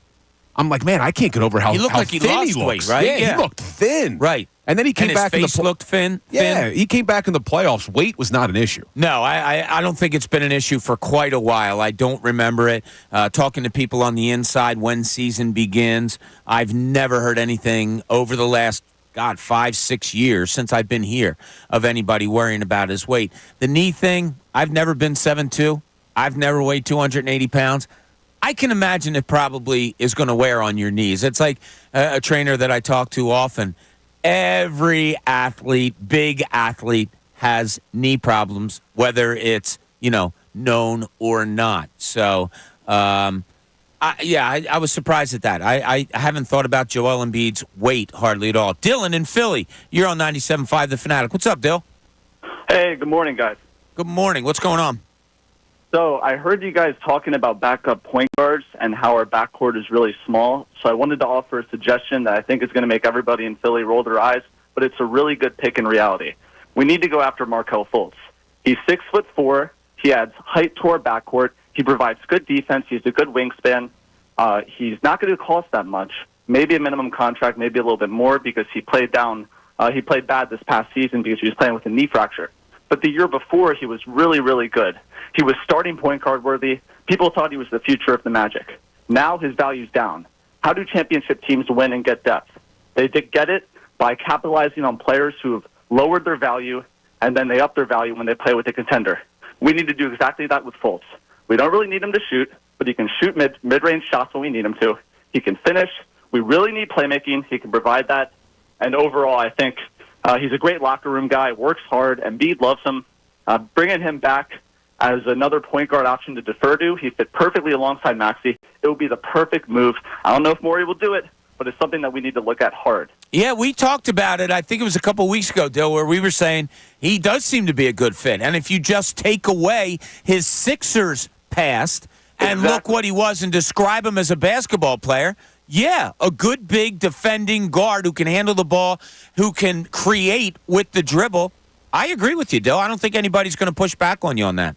Absolutely. I think all the South Philly people who only remember the free throws and remember the woes of the 6 years ago, listen, he's a whole different guy now. He's a man. He's 25 years old. He's mature, and he's ready to win. I think he can come here and help us out a ton. All right. We found it. Thanks, Dylan. Appreciate it.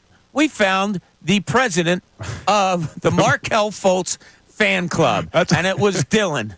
So, but he's not wrong. And No. I think you spoke about it with Amy before, and a lot of people have mentioned it. Yeah, Markelle Fultz would make a lot of sense for this team. Yeah, I mean, if you just look at the description of him as a basketball player, this player, and then the description that Dylan just gave you, though a little bit overboard, a bigger defending guard who can handle the ball, a decent passer, someone who you don't have to look to score, but can create for themselves a little bit, probably a double-digit scorer if he gets, decent amount of playing time, 10, 11 points a game.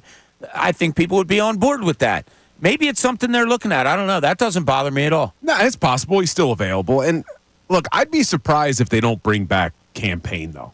I would have preferred Campaign over Kyle Lowry in terms of who's going to get more minutes. I understand the Kyle Lowry veteran leadership that he provides and the guidance that he could provide. But you and I were in the building for Game 3. Campaign brought the energy off the bench against that Knicks team. Yeah. I mean, his shot is hideous to look at, but it goes in. That's all that matters. I like Campaign maybe as a guy who comes off the bench and adds some energy, and he can be a primary ball handler when needed. Yeah, and so that's why this move makes me think that they might be looking towards these younger players because, again, would you bring in a Campaign with a Kyle Lowry, with a McCain? Yeah, another small guard. Yeah, is he another one of those? I don't know. I wonder.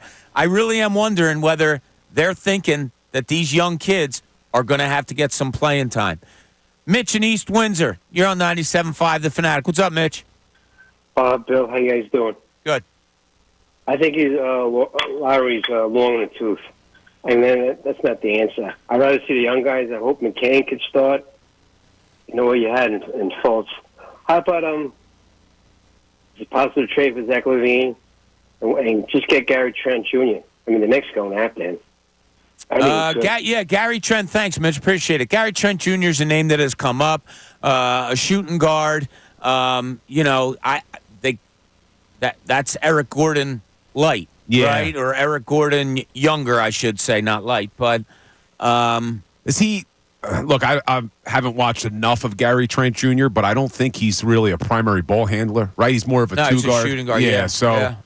for me, I look at the team and maybe if you brought in a guy like that, then you have Oubre coming off the bench. See, I'm okay with Oubre being in the starting five. I know there's some who would prefer him being your sixth man, but I kind of like the starting five that's being rumored right now of Maxey, Oubre, George, Martin, and Embiid. I kind of like that. I don't mind it if you had more coming off the bench. You know what I mean? Like, you just don't have anybody that I can look at and say, see, in my mind, really good teams, they have that spark off the bench. Like, oh, here comes a guy, a Lou Williams, like a Crawford, comes off the bench, and it's like instant offense, going to create trouble for the secondary defense because the other teams are usually on their second unit off also. Somebody like that. Right now, they just have nothing. Yeah, I guess you would have Eric Gordon. Obviously, Drummond's coming in for Embiid. Yeah, you don't really have anybody unless, like you're saying, do they think it's Jared McCain? Something. And now, look, I think that Tyrese Maxey's probably going to play 36, 37 minutes a game. He's going to play with that second unit. Back when he was here, Tobias Harris was a guy that Nick Nurse liked to put with that second unit. You're always going to have starters that they'll like to have with the second unit, and then when they sub back in their first guys, those secondary first unit guys will step out. I don't know. I think if this team gets to be really good in the offseason on paper, which they are, but when they add everybody else, if I have Kelly Oubre and, in my book, and maybe Caleb Martin coming off the bench, I think that's a really good team. Caleb Martin, this sounds funny. In my book, Caleb Martin, you're a starter. Kelly, let me see how this roster comes out. You're going to play 25, 30 minutes a night, Kelly. But let me just see how this plays out, and then I'll let you know if you're going to be a starter or not. That's the way I'm looking at it right now. But we'll see. A lot of things going on with the Sixers. Keith Pompei from the Inquirer is going to join us at noon. Maybe he'll have some clarity for us what exactly this Kyle Lowry signing means. This is Middays. Bob Cooney, 97.5 The Fanatic.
Welcome back. Thanks for joining us here on the Midday Show here at the Fanatic. Bill Colarulo with me all day long. I'm Bob Cooney, Ray Dunn producing. Brendan Petrilli's answering your phone calls back there, so we're ready to rock and roll. We do have a little bit of breaking news, but we don't have the sounder on it. It's just a little bit. Now, breaking news. There you go. That was good, It's right? like half a sounder for you. Yeah, good. That was really good. Ray's cousin's boyfriend is going to be the starting pitcher for the National League in the All-Star game on Tuesday. Am I correct on that? Livy Dunn's boyfriend? Yeah. Not my cousin, though. Oh, I thought you guys were related. Nope. No? Nope. Oh, okay. Not related. Just Damn. now she's trademarking all of the... BP is going to be so upset because I had him convinced that was your cousin. Sorry, BP. Yeah, no, she's trademarking all of the Dunn, phrases that, I was hoping someday I'd be able to trademark. I think she's now got not done yet because she's also D-U-N-N-E. Call her. See if maybe she'll share some of the wealth. Call her. I doubt that. But the news is her boyfriend is Paul Skeens. He is going to be the starter for the National League. What's the over-under on the opening pitch now you guys are putting out there? Oh, it's going to be over 99.5. That's 100 miles per hour. He's not grooving anything in there. This guy's going to show up with adrenaline. He's going to be pumping 100. Yeah, and the timing's perfect. He had 7 innings of no-hit pitching yesterday for the Pirates. So not going to be a Philly starting the game on the mound for the National League, Bill. Do you remember who started for the National League last season?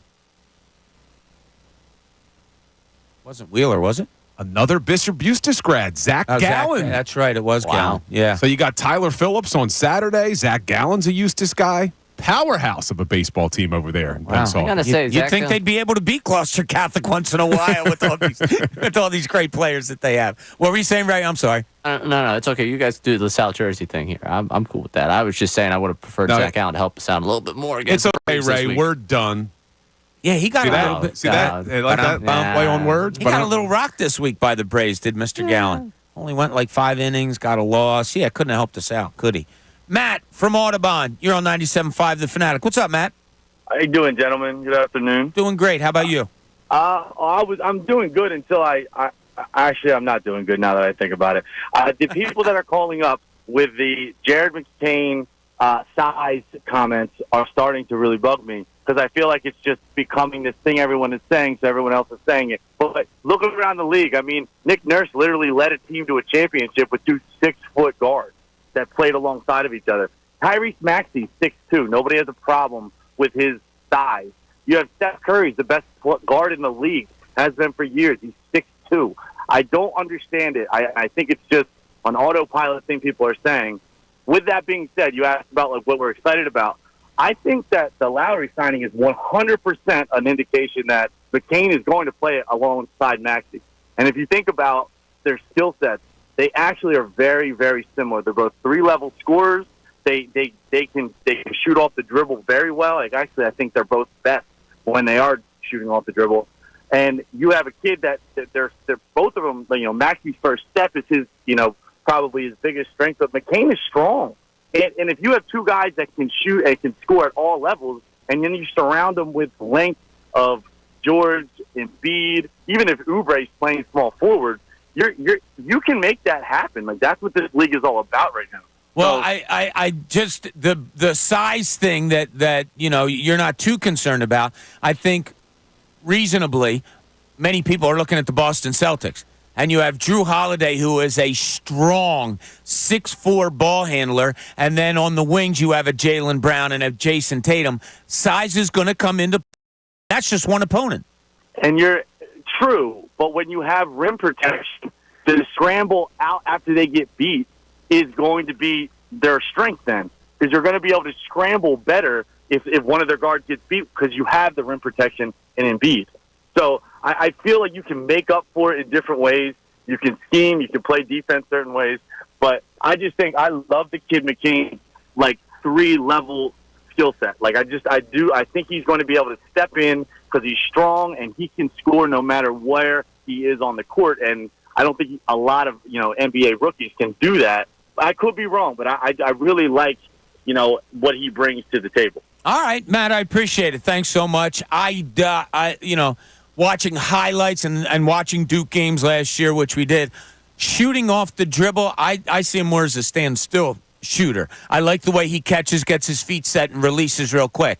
I talked about, like we talked about it. I was talking with Tyrone about it. I didn't know if it was you or not, Bill. But it's little things that you look for in like summer league stuff. His catch and shoot, I like.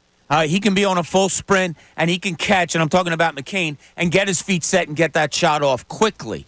The dribble, shooting off the dribble, that's not something that I had marked in my head that he is exceptionally well at. And I don't know where all this scoring is coming from. He averaged 14 a game at Duke, which is fine. He wasn't a 22-point-a-game scorer in college. So I don't know.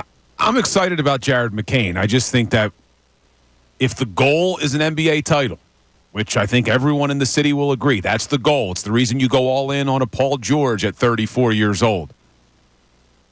You can't go into this season expecting a rookie to be a huge part of the rotation. Anything he gives you, in my opinion, would be gravy, but I think you have to have a better backup plan than saying Jared McCain's going to be a big part of our rotation this season. Right. Somebody's got to hit, though. Like, one of these guys has to be, oh, wow, I didn't see that coming. Whether it's a McCain, whether it's a Ricky Council IV. Like, I think we know what Caleb Martin is. I think we know what Kelly Oubre is. And those guys, I think that those are good players.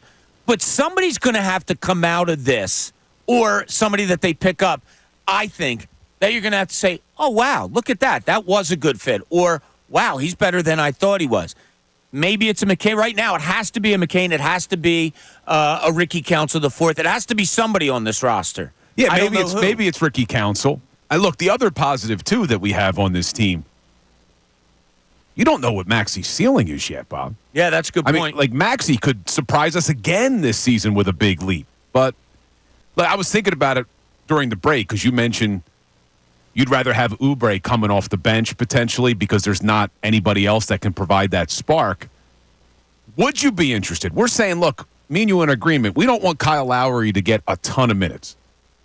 What if they worked out some sort of scenario, Nick Nurse, where it's Lowry's in the starting lineup, but he's only playing about 12, 15 minutes a game, right? Yeah. You get him in, you get him out, and boom, now Oubre comes in with the spark off the bench.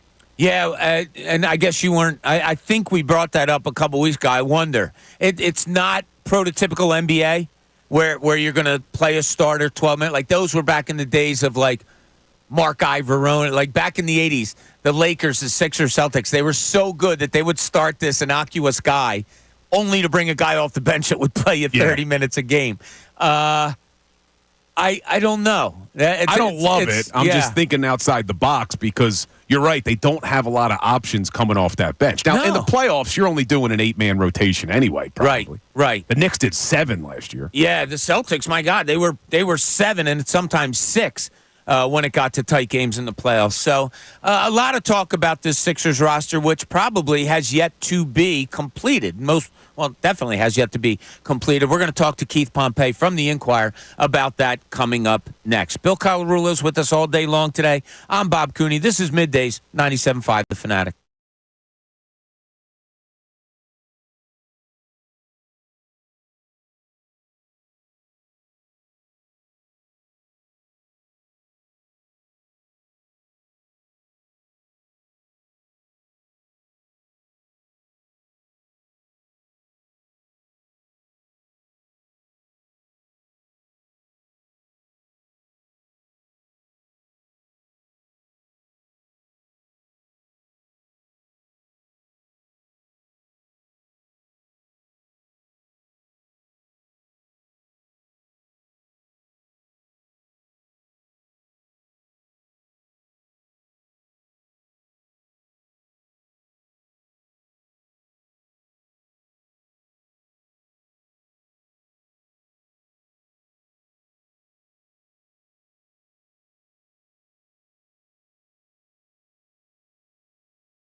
Here on the Midday Show. Appreciate you joining us. A lot of Sixers talk today. It's funny. It's kind of taken off the Kyle Lowry signing as we talked about, as Ricky Batalco gives me the number one sign once again. I don't, and I think a lot of people are kind of looking the same. You too, Rick. I don't believe that this signing is particularly for the on the court this season. But I have some thoughts. Mine don't matter as much as this man, as Keith Pompei from the Inquirer joins us on the Comcast Business Hotline. Keith, what's up, buddy? Hey, what's good, man? How you been, Bob? You doing all right? You're not out in Vegas, huh? Oh, yeah, I'm here. Oh, you are in Vegas. Damn, you were up early this morning. Yeah. Well, you know. You keep weird hours, man. Yeah, but it's also, you know how it is. You're so used to the East Coast time that it takes you a while to adjust. You know what I mean? Yeah, I know exactly what you mean. Fortunately, though, Keith, I don't have to do that much anymore, so that's a good thing for me. So yesterday, the team signs, or Kyle Lowry is coming back for a year. I kind of looked at it like this, Keith. I wonder if this means Jared McCain, maybe Ricky Council IV, maybe they think that playing time alongside Tyrese Maxey is already here, and Kyle Lowry is a kind of a backup to that. How did you read it, or do you see it as more moves still coming for that guy to play next to Tyrese Maxey on the floor? You know, that's a great question. You know, I would think that they may try to go after another point guard. I'm not 100% sure. I mean, because let's face it, all they have is a minimum to offer someone. But I'm not really shocked at all that they brought Kyle back because, you know, when we talked before, there were three guys who they identified that they really wanted to bring back. One was Kyle, the other one was Kelly Oubre, and the other one was Nico Batum. But I think the thing about Kyle is his relationship with Nick Nurse and also how he can be a mentor to Maxey. So I feel like those are the things more so than his playing in games. Just the fact that, you know, he's someone who's kind of like a coach on the floor or, you know, coach on the bench or coach in the locker room, and that he's a former all-star point guard.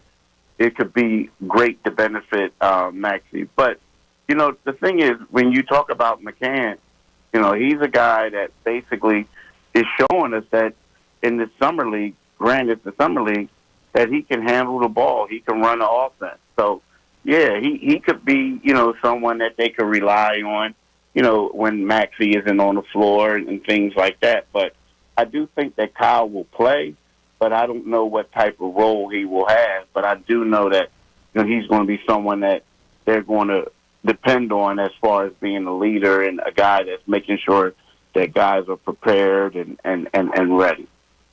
So, Keith, if Kyle's here more so as a leader, do you anticipate Daryl Morey adding another primary ball handler to that bench behind Maxey?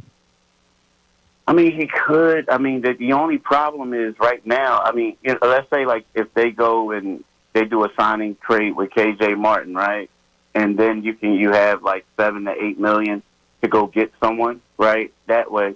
But right now, yeah, I do see him trying to add someone. Of course, you would want another one, but at the same time, what are you going to get for a minimum? Like, how good is that player going to be? And maybe you may go out and get a Pat Bev like you did last year. But my concern is, like, who are you going to get? And how capable is that person going to be? Because those type of people that you want are trying to hold out and get more money elsewhere. We're talking to Keith Pompei from the Inquirer on our Comcast Business Hotline. Keith's out in Las Vegas getting ready for the Summer League out there. And quick question first, Keith. Do you think the starting five for this coming season is on the roster right now? That's a great question. You know, here's my thing. I would love for them to get a little bit more size in that starting lineup. You know, as much as everybody says they want Caleb Martin, because I'm assuming that starting five would probably be, if it was on the roster, it would be Oubre, Martin, Embiid, of course, Maxey, and Paul George, right? Yeah. But my concerns with that is I love Caleb Martin. I love what he brings. but he's more like a wing to me, and I would love to get more size at the 4 spot. You know what I mean? But that doesn't mean that Caleb's not going to start. But it just seems to me that, if I was able to get more size, I think that I'm bringing Kelly Oubre off the bench, and I'm having Caleb as the 2, and then Paul George at the 3, a bigger power forward, and then Embiid. Go ahead. You can say his name. I know who you want to say because I've been saying it an awful lot. And he's a twin. Your boy. That's your right. boy. Bring him back. He's already got the key to the city. Bring Marcus Morris back. Yeah, the twin. And I think that, for that role, I think that, he's shown, and he's shown that he can play well off of Embiid in regards to sliding out to the 3 and hitting corner threes. He also provides the toughness. And I do feel like with him, Martin's a tough guy. And so is Kyle. And, Paul George is a pretty good defender as well. I feel like they have a nasty personality as a team if he came. And I think that he would be a great fit. But, again, he's also one of those guys who wants to make more than the minimum. Yeah. And he's waiting to see what's out there. But, yeah, I believe he would love to come back here. But again, it's all about how much money he can make in the market because right now all they have is a minimum wage salary to give. Keith, you're out in Vegas. Sixers player that's impressing out there is Ricky Council IV. Do you expect him to be a part of this rotation at all this season? I do. It's weird because, he was a young guy last year, and sometimes, because you'll play, but then when everybody comes back, it kind of takes away your minutes. But he's one of those guys that nothing that he did, said that the moment is too big for him, right? And I feel like, look at him right now. Last year, we were all talking about Turk Smith. We were talking about all these other guys, and we were saying all Ricky can do is dunk the ball, right? Brings energy, but he's just a dunker. Now you look at him, looks like he has a cheat code. Looks like he shouldn't be playing out there against these guys. And it's crazy because a year ago he was an undrafted player. I think that he deserves minutes in the rotation. I mean, he's a guy who can play 3 different positions.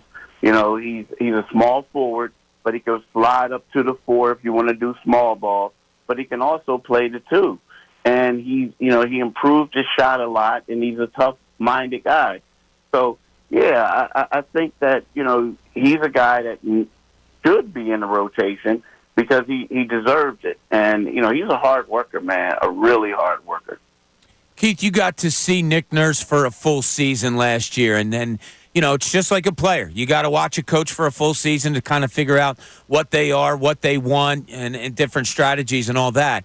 Was there an element, do you think, that wasn't here for Nick Nurse last year that would go better with that would have gone better with his coaching? You know what? I think the biggest thing that they missed out on was continuity, right? I mean, now we can talk about players and we can talk about, different things. But if you notice, Bob, he started off and they were hot. And then all of a sudden they made trades and they had to adjust a little bit. And then all of a sudden they start playing well, right? And then the next thing you know, Embiid goes down and they struggle a little bit. But then towards the end, they start bringing it back. They start winning games that we didn't expect them to win. So the thing that really impressed me about him, of course, Nick Nurse has made a lot of money and won a championship and had success in Toronto off a lot of long interchangeable parts. Guys who are power forwards but can play multiple positions. But I'm here to tell you, man, I was extremely impressed by him last year because he was able to adapt. I mean, it was times when you thought everything was going to go sour, but then all of a sudden he brought them back. And so to me, it's I think Paul George is going to be a great fit for him, but at the same time, I mean, this guy is a heck of a coach. And I feel like the biggest thing that he needs is continuity. If this team can stay healthy and with his coaching and the way that his relationship with the players, Joel Embiid and Maxey, I feel like, they're going to have a successful season, what he can do. Keith, did you have an opportunity while you're in Vegas to catch any of the men's basketball team for the Olympics? Nah. I was here earlier because I'm here now, but I was here earlier because my daughter had like a volleyball tournament. So it was kind of like with me, I'm trying to be a dad. You know what I mean? Before the day starts. But nah, I would watch some of it on TV. Of course, I would go on social media. I watched the game that they played, but I wasn't going over there. I didn't want her to say, "Well, Daddy, I thought you said you were on vacation with me." So nah. Well, I'm sure you saw though, Kawhi Leonard drops out. And they don't call Jaylen Brown. They call Derek White from the Celtics. Were you surprised by that? I don't have a problem with that. I know a lot of people do. And I feel like here's my reason being. Because, and the one thing is the job that they want Derek White to do is way below Jaylen Brown's pay grade, right? Now, if Jaylen Brown, had a beef with not making the team, personally, I would say, well, Devin Booker, that should have been your spot, right? But when you look at this team, I think Jaylen Brown has evolved into, an elite player, a guy who can get buckets, a guy who, is a pretty good, elite, a good two-way player. But Derek White is one of those, you need a Derek White to win a gold medal. You need a Derek White to win a championship. He's that unheralded guy that's going to lock you up, D you up. He doesn't care about shooting the ball. He's just going to do his role. Think about it. He lost some teeth and he kept playing, right? So my question is, if you have Jaylen Brown playing, of course everybody wants to play, but is he going to be happy when they say, "Hey, we're not running any plays for you. You just got to D up people the ball guard or throw it down there to the guy streaking down the basket." So I know where everyone is saying, he was the finals MVP, Eastern Conference MVP. He did this, he did that. But, I think that you need guys who are going to be able to lock down Luka. You're going to need guys who are going to be able to lock down all these foreign guards. And when I look at Derek White, he's better in that role than Jaylen Brown is, in my opinion. And I get the argument, but there's a reason why Drew Holiday is starting over Anthony Edwards. Why? Because you need a defender in that in that lineup, and you need another defender like Derek White. So I don't have a problem with it. We're talking to Keith Pompei from the Inquirer on the Comcast Business Hotline. And the last one for you, Keith, we brought up Jared McCain a little bit earlier, but didn't go really in depth on him. If all plays out the way Daryl Morey wants it to during this offseason, you head into the regular season, how big of a role do you think that kid would have on the 76ers this year? That's a great question. I think that if they're being honest with us and everything like that, or if they're saying this, I don't think he'll have a role, but I don't think he'll have the role that a lot of people think he would. I think that he could have a role similar to what Maxey had when he first came. And what I mean is that come off the bench, give some energy. But the difference between him and Maxey, and I know his shot has not been falling in Summer League, but to me, it's his role is going to be a guy who comes in and stretches the floor and gets, stretches the floor for Embiid and things like that. I don't think that he's going to be a guy where you say, okay, we're going to spread the floor and we want you to get buckets. We want to run a lot of plays for you, because I feel like you have a big three and everybody else has a role. And I feel like his role is going to be to come in there, you know what I mean, and be a space setter for Maxey, PG, and Embiid. It's just going to be different than, if he was on a team that was struggling or anything like that. I don't feel like they're going to force feed him. Now, I think gradually his role is going to increase maybe through the seasons. But this season right now, I feel like, their intent of winning the championship and his number one NBA skill set is shooting, right? So I feel like that's where they're going to utilize him the most. All right. Well, Keith, listen, be careful out there in Vegas. If I can make one suggestion, Piero's. Not sure. Oh, really? I don't think you and I ever went there when we were out together. Piero's, unbelievably good Italian restaurant right near the convention center. Okay. Put it on the list, and I expect a text after you go there. Okay. No doubt. Will do. All right, buddy. Listen, have a great trip, and we will talk to you soon. All right, y'all. Peace. All right, thanks. Peace. Keith Pompei from the Inquirer. Appreciate him coming on. Interesting. Like, this is, this is kind of still wide open. Talking to Keith, it seems like, all right, there's got to be another piece to be had. Yeah, you asked him about... Important piece, I should say. Yeah, because you asked him about the starting five, and correct me if I'm wrong, I believe he said that he wouldn't have Caleb Martin in the starting five. Well, he said if it's on the roster... if he's on the roster, he has him in. If he gets more players, he's like me. Kelly Oubre, he wouldn't mind coming off the bench and being that spark plug. I also said that if you get maybe a couple more guys, that I would love to see Martin and Oubre maybe coming off the bench.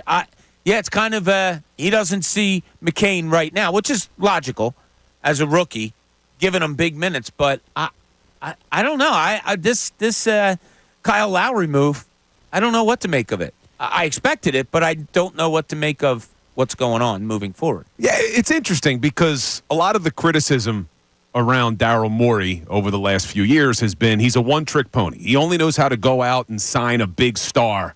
And here we go again going after Paul George. But he is building a team now. The Caleb Martin move was the start. Andre Drummond's another one. Eric Gordon's another one. So he can't be done. There's still roster spots to be had. But, yeah, he's got to build this team because when you bring up the point earlier, Bob, that if this is your starting five of Maxey, Oubre, George, Martin, and Embiid, you're right. Who is providing that spark off the bench? You don't really have anybody. No, it's kind of strange. But you know what isn't strange? FanFest. That's right, the Fanatic FanFest 2024 with FanDuel. It's on Saturday, September 28th at Xfinity Live. And guess what? You can get your tickets during our next online ticket raid. It's Tuesday, July 23rd at 9 a.m. at 975thefanatic.com. FanFest, it's just the biggest party of the year for Philly sports fans. We're all going to be there. Hope you will be too. There's going to be celebrity guests, Philly sports legends, activities, games, prizes, a whole bunch of stuff going on. 975thefanatic.com has all the info you need, so check it out there. I say this to Amy all the time, Bill, and same with you. I can't wait for you to see your first FanFest. Oh, I'm excited. I really am. I'm getting fired up the closer it gets. We'll be a couple weeks into the Eagles season by then, a couple weeks away from the Sixers and the Flyers opening nights. It's going to be a great fall. Phillies will be getting close to Red October. Oh, yeah, man. It's going to be, I don't want to wish away the summer. No. But the fall is going to be phenomenal in Philly this year. Yeah, it's like I like to say, every time of the year is my favorite time of the year. That's true. Love the summer. I love the fall. I'd never wish any of them away because I do. It's only like the late January and February that I could do without. But then you're in the middle of hockey and basketball and college basketball and all that stuff. So always good times to be had. We have some more good times to be had here. What's your thoughts on the Sixers with this move, Kyle Lowry? We expected it. That's fine. But then you have to think of, okay, where's it going forward? What does it mean for maybe a Ricky Council IV, for maybe a Jared McCain, maybe others in the mix also. 610-632-0975. We have some texts that we'll read to you coming up. And if you want to call and talk to us, that same number, 610-632-0975. This is Middays, Bob Cooney, 97.5, The Fanatic.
12:30 here on the Midday Show. The week just became complete because when you see people you love that you don't get to see all that much and they come back in and you can say hello to them, it makes the day complete. So we have you over there to thank for that, even though she's not paying attention. 12 o'clock hour, it's brought to you by Service First Heating and Air Conditioning. Get 0% financing for 72 months and a $500 rebate when you purchase a complete heating and cooling system from Service First. Learn more at servicefirsthvac.com. Talking a lot of Sixers this morning. I'm surprised it's taken off a little bit with the Kyle Lowry signing, where this team may be going. We just talked to Keith Pompei out in Las Vegas about it. There still seems to be a lot of thoughts up in the air as to exactly what's going on. Kyle Lowry, I think we all expected him to be back, but in what capacity now is the question, and I don't think that question is even close to being answered. Maybe Chris in Delaware has an answer for us. Chris, you're on 97.5 The Fanatic. Hey, man, I just absolutely love what my go-to guy, Keith Pompei, had to say about Ricky Council Jr. I mean, talk about some affirmation from what we saw last year and what we're reading about this year. I mean, this is a dude who worked his way up from G League to minutes to a full NBA contract, and it just seems like, you know, sometimes guys just take that extra explosion in the off season. I mean, he's right now what I'm calling a rich man's Paul Reed. I love Paul Reed. I love his energy. I love his want to, but Ricky Council has offensive game to add to that. Apparently, you know, I haven't seen him play, in the summer league because I haven't, been able to watch it. But just hearing what Keith had to say, it's really fantastic. He's shown, now there's little things you have to look for in Summer League. And I was talking about this the other day, Chris. What coaches tell you to do in these Summer Leagues is get out there and get after it. Jump shooters, make sure you run at them, get a hand in their face. Don't worry about them getting by you. They want guys doing hustle plays all the time. What's been impressive about Ricky Council is, to me, his three-point shooting with guys running out at him like I just described. He's been able to knock them down. That's probably what the big club will be looking for from him should he get some minutes in the regular season. And I think, he's going to be the guy that takes that next step. I think he's going to be an unexpected piece in the rotation. I think eventually he might even work his way to even more than that. But having Lowry back is just like adding, that coach on the floor. He might not get as many minutes as he did last year. Hopefully not. He won't be needed to do that, but just having that wise old head there. It's amazing how the Sixers have gone for me personally for being, come on, it's over, to just in a couple of weeks since free agency and the draft to where they are now. Yeah, it's been an impressive offseason so far for Daryl Morey, and thanks, Chris. Appreciate the phone call. And if they grow one of their own in Ricky Council into being something that might be able to be used this year, Bill, well, another, feather in the cap for Daryl Morey. Yeah, and a feather in the cap for us. We had the president of the Markelle Fultz fan club call, and now the president of the Ricky Council the Fourth fan club call. Appreciate it. But I'm just looking at all these players, though, Bob. We talked about it earlier. I mean, come playoff time, we were saying there's only 7 or 8 players in the rotation. Between Maxey, Oubre, George, Martin, and Embiid, Lowry, Eric Gordon, Andre Drummond, Ricky Council, Jared McCain. What are we at? 1, 2, 3, 4, 5, 6, 7, 8, 9. That's 10 players. I mean, if they add pieces, there's only so many minutes to go around. Yeah. Yeah, well, the hope would be that a Jared McCain, a rookie, maybe doesn't have to get all that many useful minutes, or that a Ricky Council the Fourth is a guy that you look at to keep growing as opposed to somebody you have to rely on. Our best memory, probably, at least mine, of Ricky Council the Fourth from last season was throwing that unbelievable left-handed pass out to Nico Batum for that three-pointer against, I believe that was at San Antonio, right? Okay. And, just athleticism of, whoa. But, it's another year of growth for him. Hopefully another year of a young kid that you can grow enough into trusting minutes too. All right, we have some text messages, you said, Ray, concerning these Philadelphia 76ers. Yeah, we got some text looking at some of the different things that we've gotten into, and something that people definitely had a response to that you said earlier was talking about having that spark plug off the bench.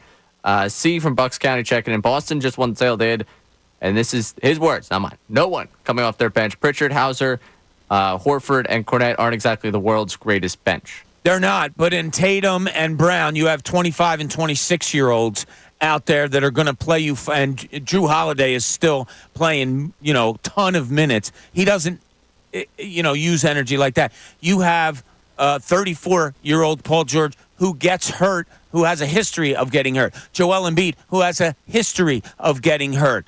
You're talking about guys that you're going to need guys coming off the bench for more than maybe the Celtics during the regular season. Yeah, in the offseason, in the postseason, yeah, those minutes dwindle down to like 7, sometimes maybe even 6 players. So kind of off of that, when you make that point, are you more concerned when we're building this roster for the 82-game marathon than postseason's still a marathon with the number of games you can play, but are you more concerned about the regular season and building it so that you're able to keep Embiid and George in their best shape for the postseason with the way you build this out bench-wise? Because that to me is, when you talk about team building and you give me the ages, you give me the injury history, to me that screams more, I'm looking to build it for the 82. Like, I need a piece here to help them for the 82. So they are intertwined. Like, you can't go through an 82-game season with a 6-7 man rotation. You can't.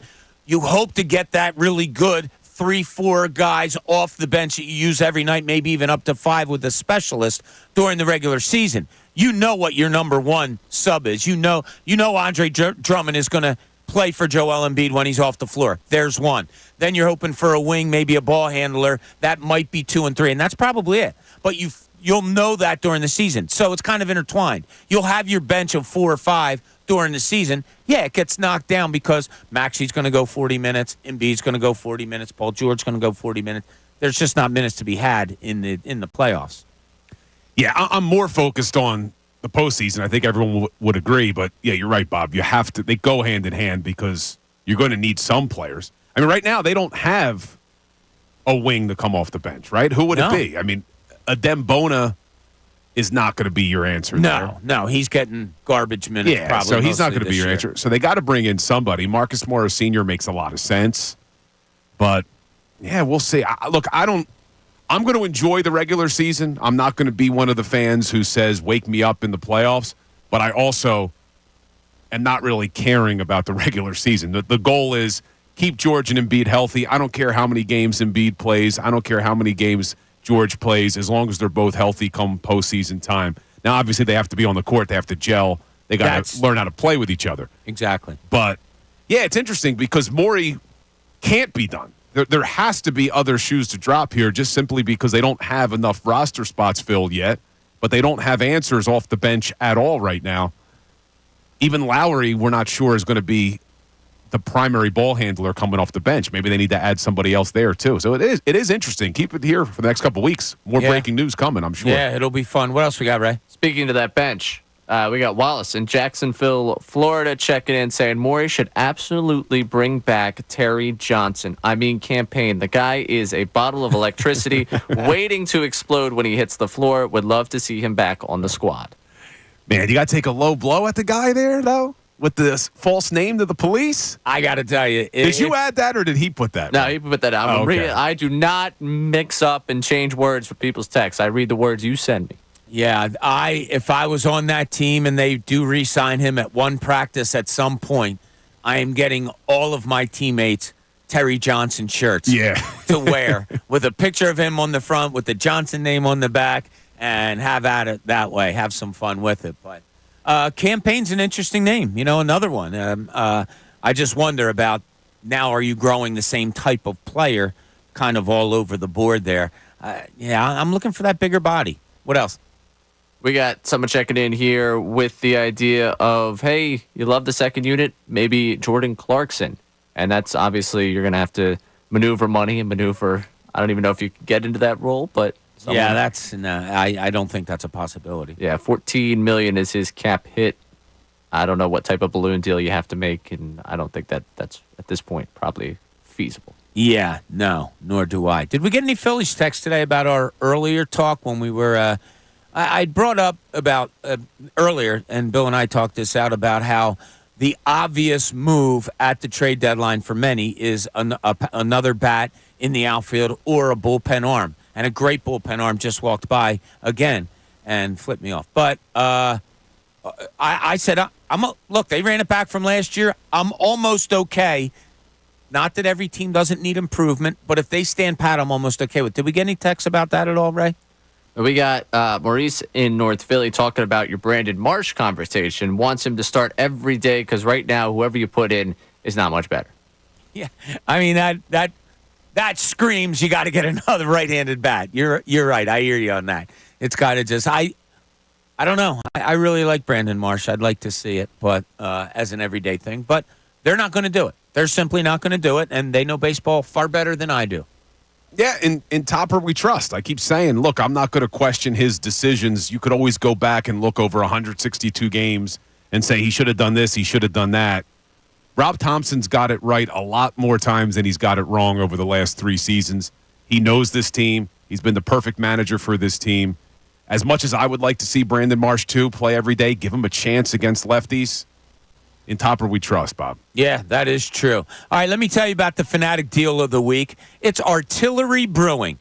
Check out the Fanatic Deal of the Week. You can get a $50 gift card to Artillery Brewing in Drexel Hill and Westchester for only $25. That's half off. Experience the spirit of the American Revolution at Artillery Brewing, where history meets exceptional craft beer. Get this exclusive offer while supplies last at 975thefanatic.com/deals. All right, I'm going to throw out a question to you guys, and you may think I'm a little crazy, and I'm sure many people would say, come on, no. Is tonight's start for Ranger Suarez important to you guys? I understand the All-Star break's coming. He struggled a little bit.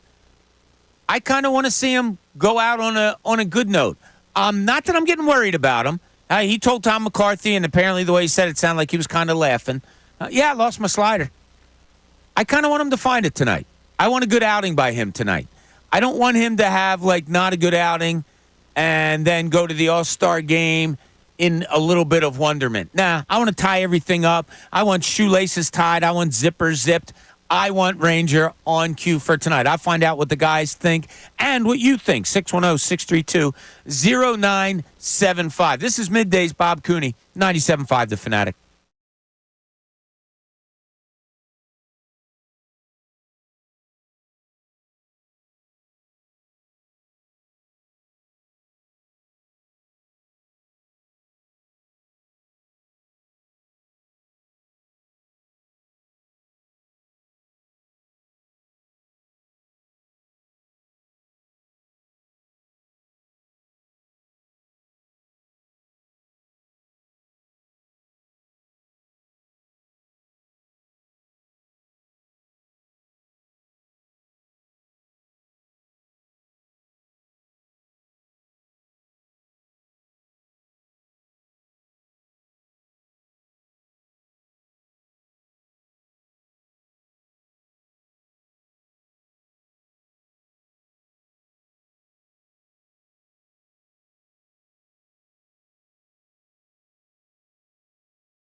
Here at the Fanatic, as we take you up to the best show ever.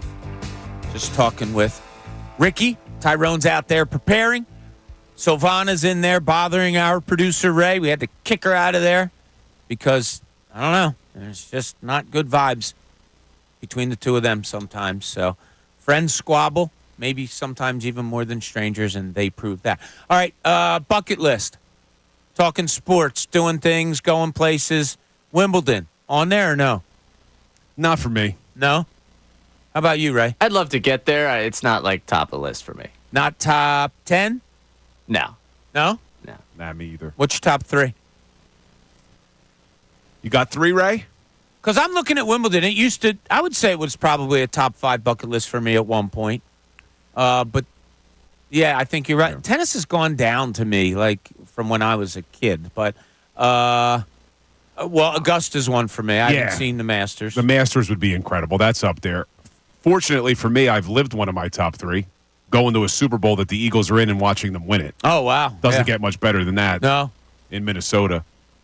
Even though it was Minnesota and it was 1 degree that whole week out there. It was so damn it's like cold. Negative at times. I swear, one time I was walking across the street from the stadium over to get, I think, to grab a cab, and I felt like my legs weren't going to go any further because it was so cold out there.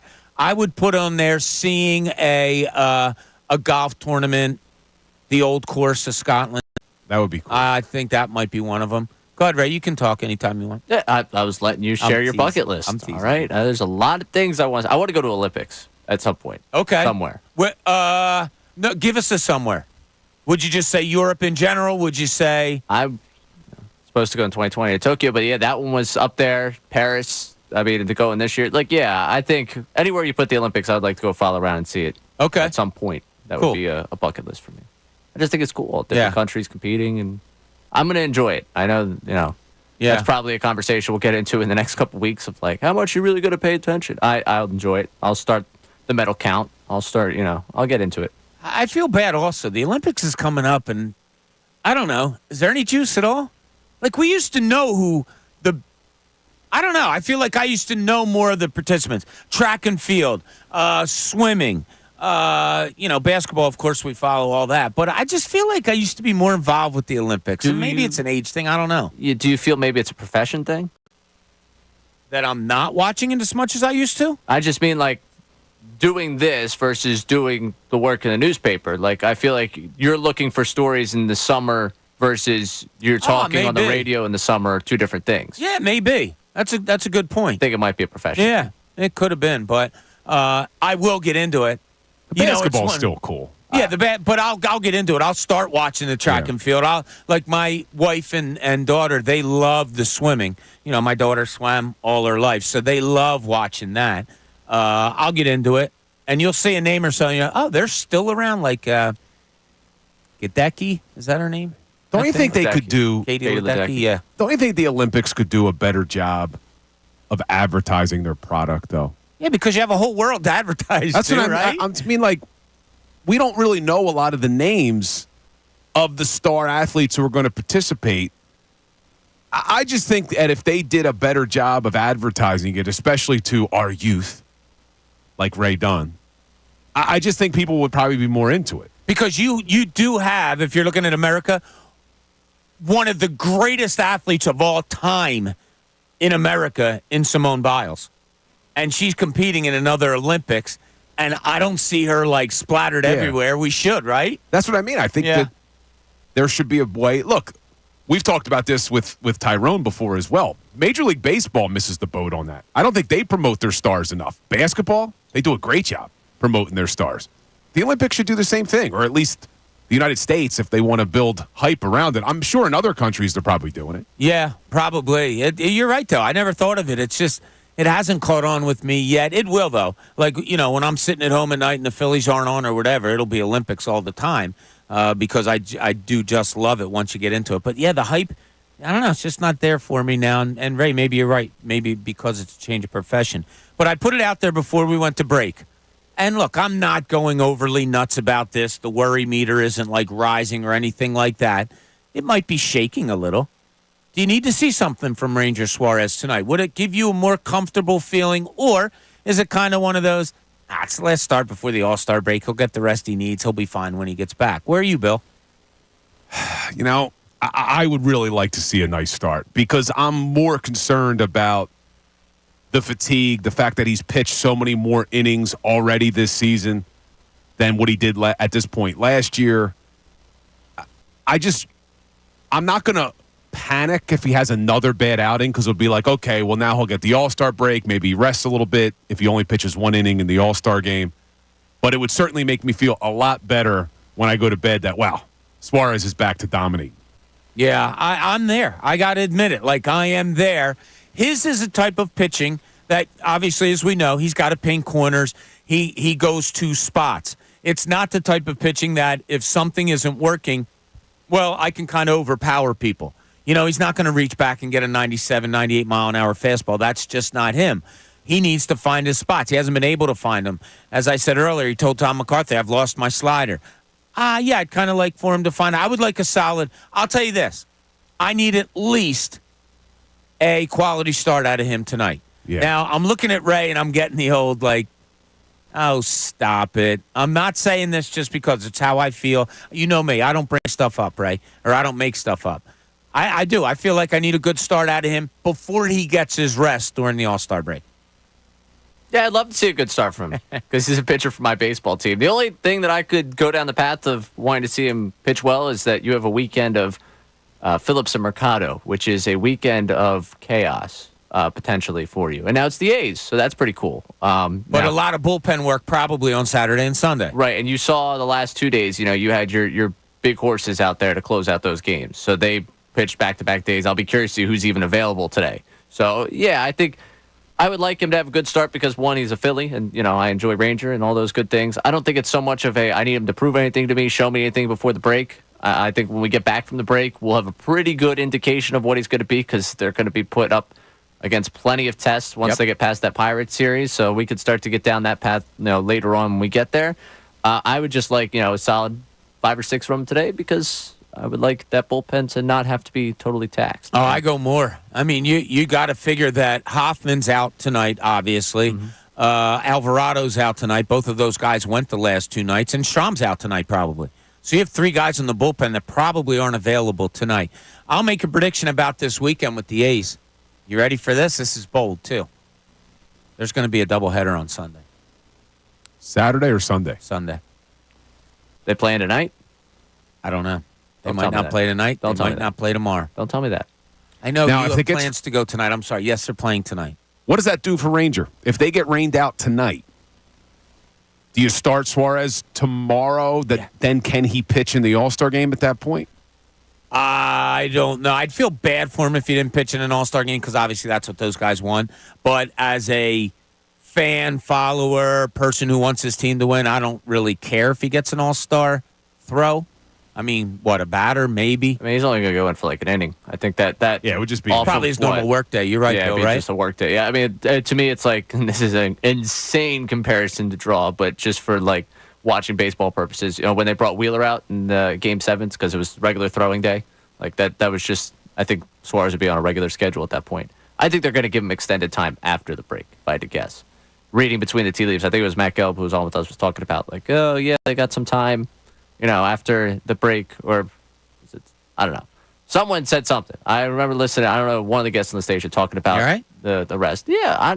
You smelling anything? It's Friday, man. We've had a lot of people talk about the Phillies. Yeah. I think it was the talk of they might go to a 6-starter to give somebody some pitchers some extra time because the August schedule is, or late July and August schedule is kind of brutal. So something like that.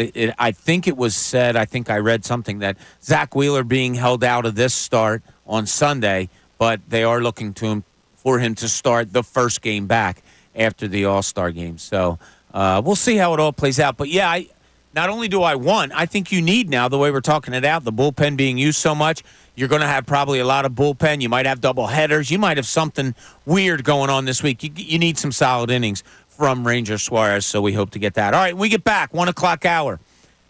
Bill's one of our Eagle guys, so we're going to compare something, a little exercise that I did with Amy and Ray earlier this week.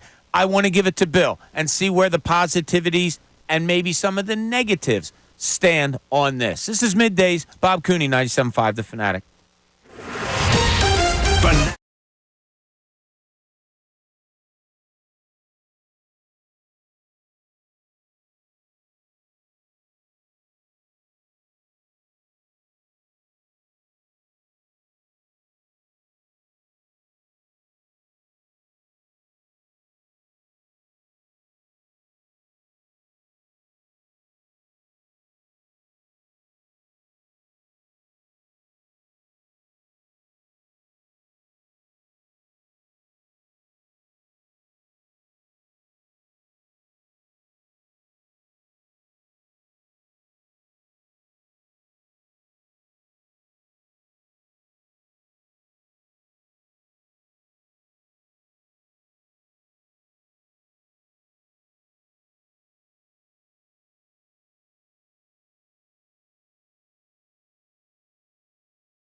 little after 1 o'clock here on the Friday. Hope you're having a great day. Maybe you already started your weekend or it's about to get going. Whatever it is, hope you have a great weekend as we take you up to the best show ever as they're out there in the hallways getting themselves ready for you to be on with you from 2 to 6 today. I want to tell you the 1 o'clock hour, it's brought to you by Ferguson HVAC Line Conklin.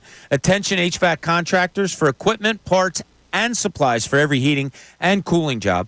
Visit one of Ferguson's counter locations in Bensalem, King of Prussia, Pennsauken, or West Chester. A reminder at 1:30, my wife and daughter's favorite time of the week. Yes, the last week report will be coming, and apparently I have given a lot of ammunition to it this week. Once again, Bill. You look at him back there. Ray loves it, man. He's got that evil smile on his face. He can't wait. Well, see, here's the crap about it. Like, a segment gets done or a show gets done, and it's like, yo, dude, did you pick up what you said at today during the show? No, I missed that. What do you mean you missed it? You, said a guy's name totally backwards. I didn't get it. Well, what about Amy? She said, whatever. Oh, really? No, didn't get that. But I slip up the slightest bit, and I look, and there's Ray's head down with pen in hand. So it's the biggest crap about this is you saying that you remember at the end of the show any of this. It's not that's not crap. I said it to you this week. No, you didn't. I said, did you get Amy on the thing that she said when we were doing our promotion? You go, oh no, the thing that she said. The thing that she said, a 4-hour show. The thing that she said. Well, I forget what it is now, but at the time I said it to you. Didn't have yes, it. I no, did. You did not. You did not. You could start writing stuff down if you want. I'm sorry. Look at all these pieces of paper you put in front of me, reads and all that stuff. I'm a little busy here, Ray. Sorry. You. And good comeback. Don't even start with me with the papers. We'll go back to the way you used to do reads. I'll print off 75,000 papers for you to have sitting in front of you so you can shuffle through them. Good. You're good. Don't you worry about it. You're the best producer anyone could ever have. Now you're just stop, please. No, I'm being You're going serious. over the top. All right, Bill. So my biggest concern about this Eagles team, and I have said it over and over, is the defense. My second biggest concern. No, I can't say second. My 1A concern. What if there's a diagram on how to beat the Philadelphia Eagles and it goes through their defense? What if the Washington Redskins have printed up this type of way, this blueprint of 2 years ago? Here's how you beat the Eagles. You run the ball, you hold the ball, time of possession, you force them to throw the ball more than they probably want to, and you're going to come out with either a win or a really good game. And if I'm the Eagles, I say, well, you're not going to do that against us because we're going to shore up this defense. Okay, let's take a look at this defense, Bill, even closer. I'm going to break down some positions. I want you to tell me if it's better this year, the same this year, or maybe even worse this year. Or, worse, more of a concern, maybe we'll put it that way. So let's start with the defensive front. Last year, a defensive front of Graham, Jordan Davis, Jalen Carter, Josh Sweat, Hassan Reddick. Graham's going against Graham this year. Which Brandon Graham do you like better, last year or this year's? I'm going to try to be positive, so I'm going to say it's a wash. I think you'll get the same out of Brandon Graham. He didn't play a ton last year. I think he's still going to give it his all. So let's just call that one a wash, but I know where you're headed with this. Okay. Jordan Davis last year, Jordan Davis this year. It better be better. I mean, Jordan Davis is entering the third year of his rookie deal. The Eagles will have to make a decision on whether or not they exercise his fifth-year option this summer. So this is a big year for Jordan Davis. Yep. And the Eagles need him to step up without Fletcher Cox. So I'm going to say it's going to be better. Okay. Jalen Carter last year versus Jalen Carter this year. Again, I think it will be better. You saw him hit that rookie wall last season. And he's got big shoes to fill because, yes, it's a lot to ask of a second-year player to replace a legend. Jalen Carter has to replace a legend in Fletcher Cox. He has to. I'm expecting a lot from Jalen Carter. I think the Eagles are as well. Josh Sweat from last year, Josh Sweat this year. Now, let's not forget, Josh Sweat had somebody on that line that garnered a lot of attention, we'll say, last year that he doesn't have this year. So not that I'm trying to sway you. The reason why I think Josh Sweat will be better this season than last season is because last season they asked him to do something they've never asked him to do before. He played almost 800 snaps last year. The year he had double-digit sacks, I believe he only played about 500 snaps. I think you'll see Josh Sweat play less snaps this season because they're hoping Nolan Smith and Bryce Huff step up. So I think you'll get a better version of Josh Sweat. He's just not going to be on the field as much as you saw him last year. Okay. Hassan Reddick or Bryce Huff? You got to go with Reddick there. I mean, I know they're projecting with Huff. They're hoping that he can become more of an every down edge rusher. But we've only seen him get double-digit sacks 1 year. That was last year, and he did it playing less than half the snaps. It's hard to go against a guy like Reddick who literally has double-digit sacks 4 straight years. I mean, the guy has been rock solid. And I just said Josh Sweat, that you asked him to play over 800 snaps. Both seasons Reddick was here, he played over 800 snaps and delivered double-digit sacks. That's the move that really has me worried about this defense, was getting rid of him. So you also had Fletcher Cox on that line, probably a Milton Williams maybe. I like Milton Williams a lot. I've liked Milton Williams. It's potential, right? Well, I talked about Jordan Davis. Needs to have a good year to get that fifth-year option in his rookie deal exercised this summer. Milton Williams is entering the true last year of his deal. He was a third-round draft pick. This is the 4th and final year. He was a guy I thought the Eagles would take care of because they took care of everybody else, which leads me to believe Milton Williams is betting on himself, knowing he's going to get an increase in playing time, that he's going to come out and he's going to ball out because he needs to earn that second contract. So I'm expecting big things from Milton this year. All right, so if I lump them all together and I go last year's Graham, Davis, Carter, Sweat, Reddick, Cox over this year's Graham, Davis, Carter, Sweat, Huff, Williams, how much of a difference? What's the difference? Do you feel like no doubt about it, this defensive line? No, and Andrew DeCecco and I, on one of the Birds Insider reports we did a similar analysis. And we basically came to the conclusion we think the edge rushers will be worse. We think the D tackles can be better, even though you're losing Fletcher Cox, because of the fact that Carter and Davis and Milton Williams should be better this season. But it's impossible to say that the edge rushers are going to be better when you lost Hassan Reddick. Now, the ceiling's there. The upside is certainly there because, look, if Bryce Huff turns out to be a lot better than what he's been in New York, if Nolan Smith shows he's worthy of that first-round draft choice from last year, yeah, this edge rushing room can be really good. Maybe even a Zach Bond contributes at the edge rusher position. But, yeah, I would call it a wash is what we concluded. Me and Andrew concluded. Oh, okay. In light of the D tackles we think being better, the edge rushers being worse, we're like, you know what? We're going to say it's going to be just the same as to what it was last year. All right. Zach Cunningham will go to the linebacker position and say a Nicholas Morrow from last year versus a Devin White, a Zach Bond, a Nakobe Dean. Who do you have more confidence in there?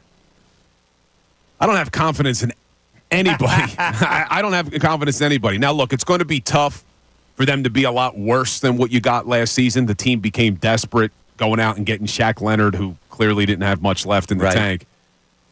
So once again, trying to be positive, you look at the ceiling and the upside on this linebacker room, it's certainly a lot higher than what it was last year. Because last year you knew the best you were getting from Nick Morrow was what he had already given Chicago, who said, sure, we'll let you walk and take TJ Edwards. You weren't getting much from Zach Cunningham or Shaq Leonard. So the upside's there that Devin White can revitalize his career. He's in a prove-it year. This is a one-year deal. He's trying to earn that next contract. This is the 5th overall draft pick in 2019 out of LSU. I mean, the guy's got all the athleticism in the world. So the upside's there. You're hoping to Kobe Dean. But confidence? No. I think we're going in again looking at this linebacker room saying, can they be good? Especially when, if it's not Devin White or Nakobe Dean, the first name Vic Fangio mentioned was Zach Bond when he was asked about the linebackers. Zach Bond has not played off-ball linebacker very much throughout his career. And because of injuries, either has Nakobe Dean. So that's a toss-up, Bob. The upside's there, the potential's there, but certainly there's nothing that you feel confident about. Yeah, all right, let's take a look at last year's starting and helping out secondary. And we're talking Reed Blankenship, Kevin Byard, Maddox, Bradbury, Slay, others, like that are still on the team this year, and that's the Keely Ringo and those type of guys. All right, so Blankenship against Blankenship. Are you taking this year's version? He's in a different spot, whatever. Like, not a different spot, but, it's his third, people around. It's his third season now. And again, I was saying I was surprised they didn't take care of Milton Williams because they took care of everyone else. They even took care of Reed Blankenship. Because he was undrafted, he was eligible for a new deal after 2 seasons, and they took care of him. I think they're high on Reed. I'm expecting him to be a lot better in his third season, especially because you look at who's going to be next to him. I think it will help him that Chauncey Gardner-Johnson's back there. A lot of the season last year, Reed Blankenship was playing next to Justin Evans, Terrell Edmonds, so it wasn't great safety play. I'm expecting more from Reed. All right, let's go the other safety, Kevin Byard versus C.J. G.J. Now, I'll make my statement as this. So many people, oh, great, they got C.J. G.J. back. I hear you. Good. You had to upgrade it. He had his best ever year, his 1 year here with the Eagles. Since then, he's been hurt an awful lot. He was hurt when he was here, too, Bob. Yeah. This is the concern I have with Chauncey Gardner-Johnson. Last year, he played 3 regular season games. Right. With the Eagles the year before, 12. With the Saints before the year, 12. The year before that, 15. He's only played 16 games once in his entire career, and it was back his rookie season, and he only started 7 of them. So, a lot of people are down on Avonte Maddox. Oh, he's always hurt. Well, Chauncey's been hurt his whole career. And the excuse is that it's been fluke injuries. He tore his pec. Yeah. He had the lacerated liver or kidney, whatever it was. But if healthy, I'm excited about what Chauncey Gardner-Johnson brings. I mean, we have that promo running of Andrew DeCecco all day long talking about it, and he's spot on. He's a playmaker back there. He's going to be able to create turnovers. We saw him do it 2 years ago, and that's something that really the defense struggled with last year was takeaways. Hopefully Chauncey Gardner-Johnson being that ball hawk. And I think sometimes this gets overstated, Bob, but that defense had no swagger last year at all. Yeah. San Francisco came in here, punched him in the mouth, and nobody responded. This was going against a team where Deebo Samuel was literally talking trash on your team for a year. He called James Bradbury trash for a year. Nobody responded. I don't think you get that type of response with Chauncey Gardner-Johnson on the field. I think he would definitely be somebody who gets in their face, talks some trash. So I think he'll help bring that swagger back to this team that they really lacked last year. Avonte Maddox versus, Avonte Maddox / Isaiah Rodgers. Yeah, you're talking about for the nickel cornerback position? We'll see. Now, Rodgers, you look at him and you would think, wow, he could really slide into that nickel corner. He's never really played it in his career. In Indianapolis, he was an outside corner. I think the Eagles are going to give him a shot to be an outside corner. So you look at that nickel corner position. It could be Avonte. It could be an under-the-radar signing this offseason, Tyler Hall, who's had experience there. Some people think maybe Cooper DeJean slides in and plays that position. Zach McPherson's coming back from injury. So I do think overall, though, the whole secondary should be better in 2024. The nickel corner is an interesting battle. Is it Avonte or one of those guys I mentioned? Either way, I think you'll get better nickel corner play because if you remember last year at a certain point, Bob, they're playing Bradley Roby there, came off the street. He had a play in there. Yep.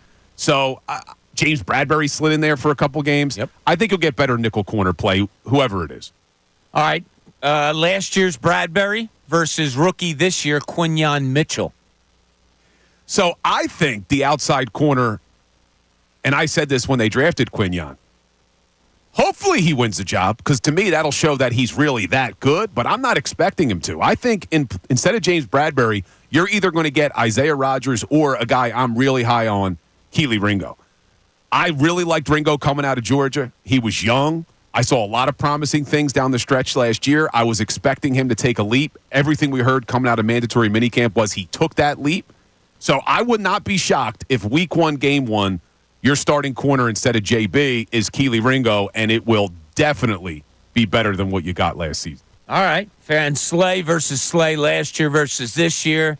I guess you're going to call it a wash, right? Well, he's 33. He is. That's the concern. Does he take a step back? Because you saw it last year. JB lost a step. In the NFL, a corner loses a step. It's over. Hopefully, Darius Slay is good enough that he can make up for it in certain respects. But, yeah, that I'm a little concerned about, being 33. Yeah. Now, what did you think of the statement I made earlier? The Washington Redskins have a game plan against the Philadelphia Eagles. And, Commanders. You can say that on the air. I don't care. So the Commanders have a game plan. They come in here or they're down in Washington. They run the ball against the Eagles. They throw short passes. They control the clock. That's a great defense against the Eagles' offense. How do you stop an offense? Keep them off the field. Does this defense lend to teams doing that? Because in the Jordan Davises, the Jalen Carter, the pass rush, there was a lot of question marks that were put out there when you were saying your statements. You were saying, that hopefully they can get better. Or, I expect Jalen Carter to play more than he did the first half of the year than he did the second half. Same with Jordan Davis. Do you think it's a good way for teams to go against the Philadelphia Eagles now? And does this defense allow it? It's possible. Look, it's certainly possible that they're going to try to control the clock and keep this high-powered offense that at least we think it's going to be a high-powered offense off the field. But if you go back to last year, the Washington Commanders, they almost beat the Eagles with Sam Howell throwing for almost 400 yards. Yeah. I mean, they made Sam Howell look like Patrick Mahomes at times last year. So this pass defense was terrible last year, Bob. They were 31st in the NFL out of 32 teams, and the one thing they did well, at least to start the year, is they were good against the run. So it'll be interesting what teams try to do. Teams last year who tried to run the ball early realized that they couldn't, and then they took advantage of them in the passing game, especially in the middle of the field there at linebacker and safety. So I'm not sure what the game plan will be, but we just have to hope you have a lot more of an experienced defensive coordinator now. So is Vic Fangio going to allow teams to do that to him? We will see. But it's an interesting question that, hey, how do you stop what we think is going to be a high-powered offense? We'll keep them on the sidelines. Keep them off the field, exactly. So we'll see how it all plays out with that. We do have coming up FanFest, September 28th. And you know what, Ray? I haven't given away a pair of tickets yet today. So if you can be the fifth caller who calls with the correct answer of what sport Ray lost a championship last night. Fifth caller, 215-263-0975. You win a pair of tickets to FanFest. What sport did Ray lose a championship game last night? We will give you a hint. It was not pickleball. It was not pickleball. It was not pickleball. Now, have you forayed into the pickleball world at all? I have. My wife has gotten me into it. She was a big tennis player who now pickleballs. See, it's nice because if I play her in tennis, I can't even get the ball back over the net. She's too good. Pickleball, she still dominates, but at least I can make it fun for her a little bit. Yeah. I haven't played pickleball yet. It's fun. I want to take it up. Ray, have you played pickleball? I don't think so. They might have done it in like a gym class when I was younger, but I don't think I've done. I haven't gone to like one of the courts and you serve it at the kitchen or whatever. The kitchen, man. Yeah. You can't go in the kitchen. I don't go in the kitchen. I don't know. It's a lot of fun. I was hesitant too. I used to say to her, it's older people play. It's a lot of fun. I'll say I probably have a decade before I get to the pickleball. No, I think me and you should form a team. We'll get into a doubles competition. We should get all of us together and just start playing some pickleball. Okay. All right? Sure. All right. You're in. Yeah. You're in. Mm-hmm. All right. All right. When we get back, it's that time of the week again.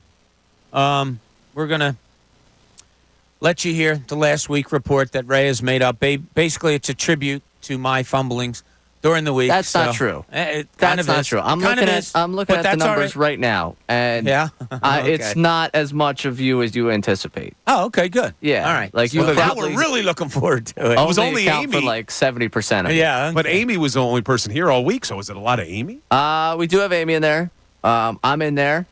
We also had someone that was a guest this week in there. Yes, I do remember that. All right, we'll have that for you when we get back. Some more Sixers-Eagles talk. Phillies, obviously, got to get to them. If you feel like chiming in before we get out of here, 610-632-0975. This is Middays. Bill Colarulo has been with us all day long. I'm Bob Cooney, 97.5 The Fanatic.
Our show for the week. We're glad you joined us.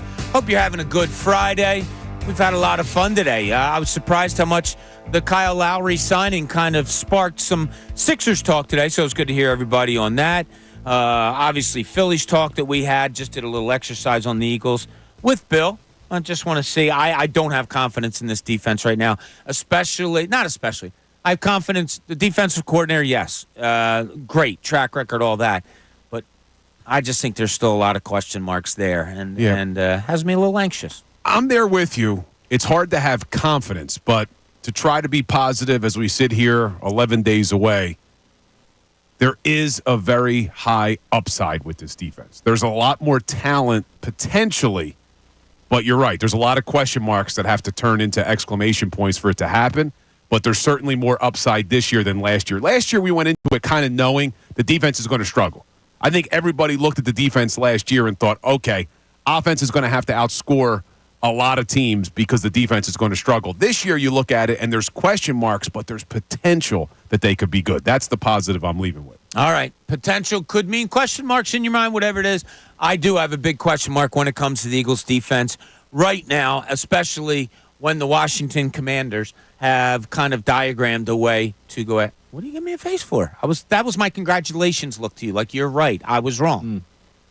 Wow, you're very sensitive today. All right, let's pile on. Let's do our last week report, Ray. Okay, fine. We'll do that.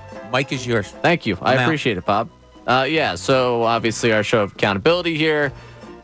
And I'm going to start with myself, mostly because I made the first mistake of the week. I found that I don't know how to say craftsman in an update read. So it's been very difficult. Lowe's has been running them. It's craftsman days at Lowe's. So make sure that you go and take care of that. I'm apologizing because I've messed up the read so many times. This is how the week started. It is brought to you by Lowe's. Craftsman days here. Craftsman days are... I can't do it. I don't know what it is. It's a mind block for me. Speaking of mind blocks, Bob, you had a number of them on Monday. And it was a lot of names. This is just a series. This was all in one day. So we're going to start with Jordan Davis in the Buffalo Bills game, trying to run down one of the best quarterbacks in football. Bob, what's his name? I told you his football body escaped him when he chased what's-his-face from the Bills. So what's his face from the Bills? Then we moved on. We got talking a little bit about Beverly Hills Cop. It's a scene where Axel Foley, who is what's his face? Oh my God! Oh really? I'm not going to give this to you. This is hilarious. Eventually you got there. Eddie Murphy, yes, but Amy didn't know it either because it slipped her mind too. No, listen to this clip back one more time. It's a scene where Axel Foley, who is what's his face? Oh my God! Oh really? I'm not going to give this to you. This is hilarious. Well, she didn't have it. She knew I was going to come up with it. No, wrong. She had it. She didn't. And then we were talking about Fleetwood Mac, Bob. Who else was in Fleetwood Mac? The girl. This is your timeline. I know. You have the name? Oh, we're going live now. Yeah. Stevie Nicks. Stevie Nicks, but the other one that died was Christy McVie. Christy McVie. Right. There you go. I got it later. Yeah, you did. It came to my head. You had a wild idea on Tuesday of where you wanted to see Bryce Harper play when he came back. Bryce Harper tonight is, here's mine, playing third base and DHing. No, I didn't mean that. Playing both third base and DHing. Can we ask more from this superstar? Just leave him at first. Amy Fadul. It's been said that I don't catch any of her mistakes. She paused after she said this, and that allowed me to realize that she just didn't get the right word here. When is the other shoe going to drop type of vibe? The Trop is where the Rays play, down in Tampa Bay. Close. Yeah, Tropicana. Yeah, I got you there. Now, we had a guest on Tuesday that had an interesting way of describing themselves. And unfortunately led to us using the dump button for the first time in a while. I don't know how many times we've done it on this program, but... No, this program's pretty good as far as dump button goes. Come on, Andre. I'm a big people person, man. You guys see me, I smile all the time. I'll talk to a wall if excuse my French. I did love how quickly he realized, man, that's my bad. Well, I liked that he said, excuse my French, and I looked at you when he said that, but you were busy trying to find the dump button because I was like, oh, there's a French word, right? Because we often test your French on this show. Yes, that's a French word I happen to know a little bit. Something we happen to know in this show. Brandon Marsh. Well, Bill and I know his first name. We've seen Brad Marsh hit well and move up in the order.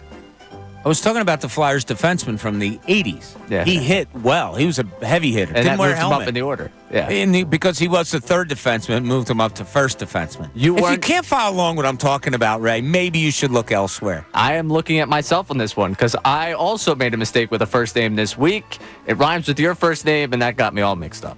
You can text us at 610-632-0975. I'll text you back, Bob. Or yes. Bob. And Bob, I'll text you back, too. 1254. I had to include that. You had to make sure. You wanted to make sure that I got involved here. It's very nice of you. Yes, I was trying to get Rob Thompson to text in, and I said Bob Thompson. So. Well, maybe you're closer to him than a lot of other people. Maybe you do call him Bobby. Yeah, when we talk, I call him Bob. You and De Niro, Bob. it's. I understand. Yeah, speaking of Bobs, Bob, the Sun is a what? I would say it might be down to 3 teams, and it might be this one, and it might be a team that's named after a planet. That was Kyle Lowry. Yes, it was. He's here. The Sixers. Sixers. I was right. It was one of among the Sixers, the Knicks, and the planet, the sun. Yeah, the sun. Everyone's favorite planet. What is the sun, Bob? It's a star. There you go. Yeah, they went star hunting. There you go. He knows. I should have said that. He only does this so you have content for Fridays. It's very many nice of him. things that are. Yeah. We talked to our friend Matt Breen yesterday, who was talking about a time back in Philadelphia sports where they had all those top picks, and the Flyers made a top pick.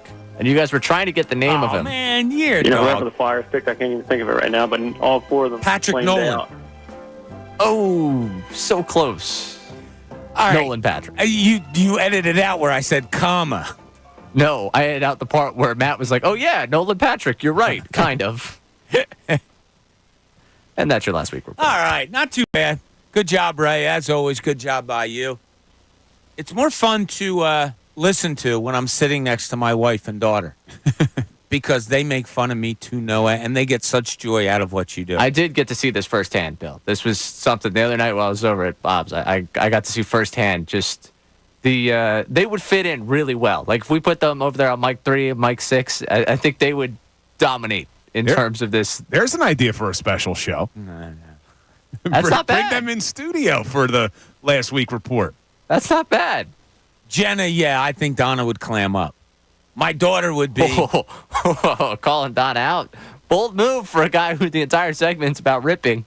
She could come in here with a lot of ammo. Especially because we know she's listening because that's her favorite segment. Yeah, she probably turned us off now. But as soon as the music stopped, boom, off. Back to her. Whatever. But good job by you, Ray. Fantastic. We apologize for any mistakes that we make during the week, but it does make for some fun. Hey, you know what you need to do? You need to check out the Fanatic Deal of the Week. You can get a $50 gift card to Artillery Brewing in Drexel Hill and Westchester for just $25.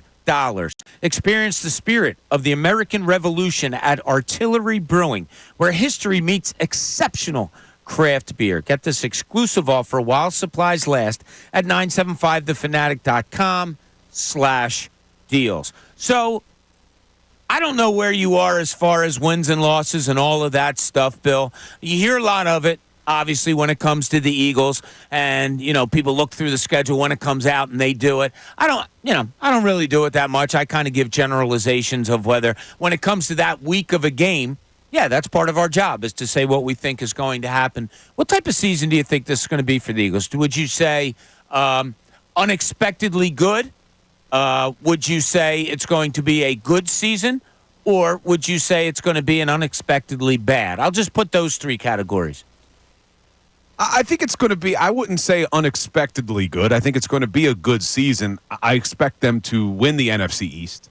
I don't think the other teams in the East are going to be that good this season. I'm expecting a step back for the Dallas Cowboys. I think they're going to be dealing with a lot off the field. Micah Parsons wants a new deal. CeeDee Lamb wants a new deal. Dak Prescott's in the final year of his deal. Mike McCarthy's always a lame duck coach with Jerry Jones. So I'm not expecting them to be that great, and I don't think they're going to have a running game this year, which has really helped Dak Prescott in the past. Yeah. They don't have a running back. So I'm expecting the Eagles to win the NFC East, and then when you do that, you're in the playoffs. So anything can happen. That's what I'm expecting. How about you, Ray? If I put those three categories out there, unexpectedly good, and to me that is, I've heard people say, I expect them to go to the Super Bowl. To me, that's unexpectedly good. Good in that kind of what Bill just laid out. Win the division, get to the playoffs, see what happens. Or unexpectedly bad, which is probably what last season was. I go good of those three then. Yeah, because I think they win the division. I don't think it's, to me, I think one of the greatest strengths they have right now is this division. Wow, that's a pretty good statement. Yeah. I've never heard that statement before at all. One of the biggest strengths they have is the division. Yeah, I don't tend to think much of what's going on in this division. I think Washington still is, they're trying to rebuild, re-put together, from top to bottom, that organization. So I think they've got some time to compete. I'm sorry, Daniel Jones and that crew up there in New York. I'm not too scared of you. And the Cowboys, Bill just kind of laid out a lot of where Dallas is at. The Eagles have a lot to figure out. If I was sitting here in New York, if I was sitting down there in Dallas, if I was sitting down there in D.C. talking about the division, I might say the same thing and say, hey, look what happened to the Eagles. Do you really believe in Sirianni?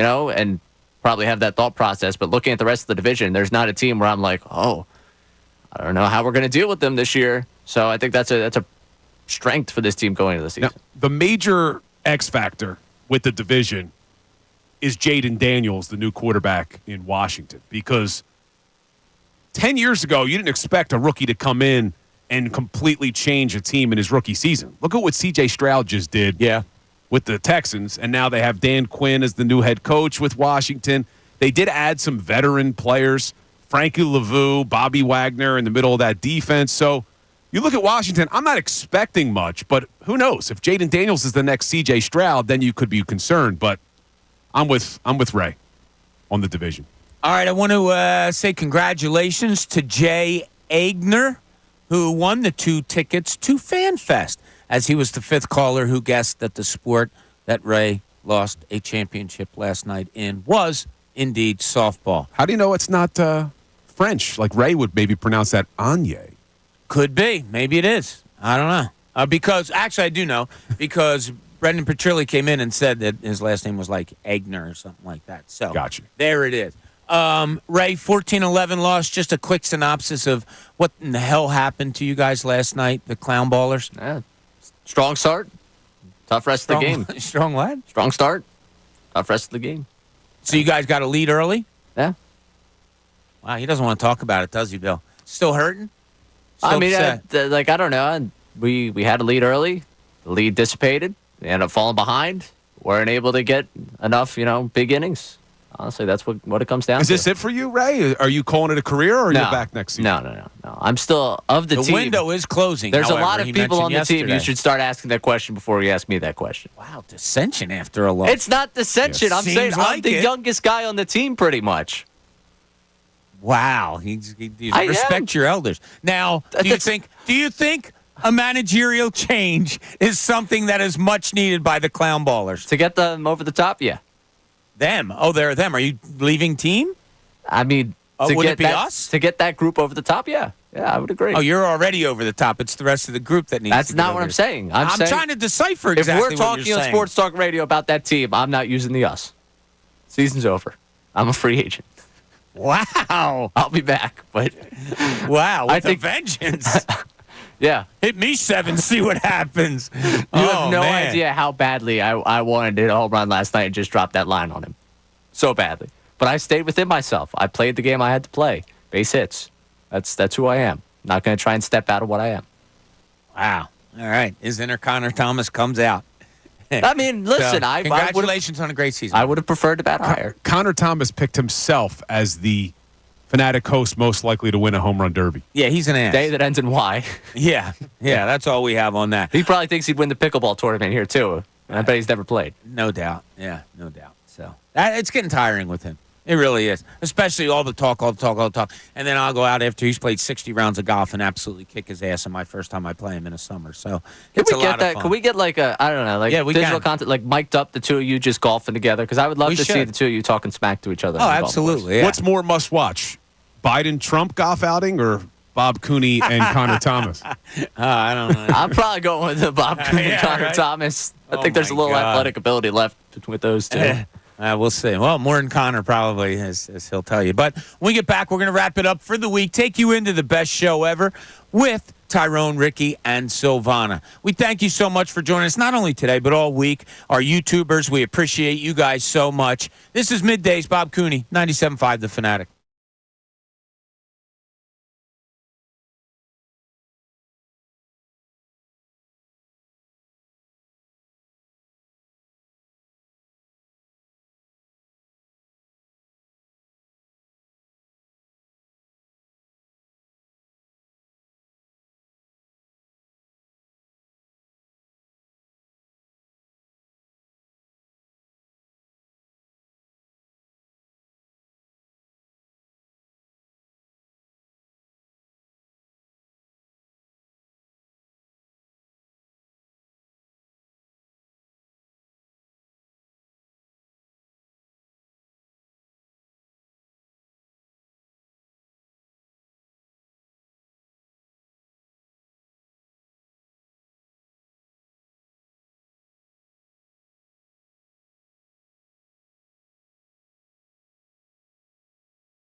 Finish up here on a Friday afternoon, take you into the best show ever.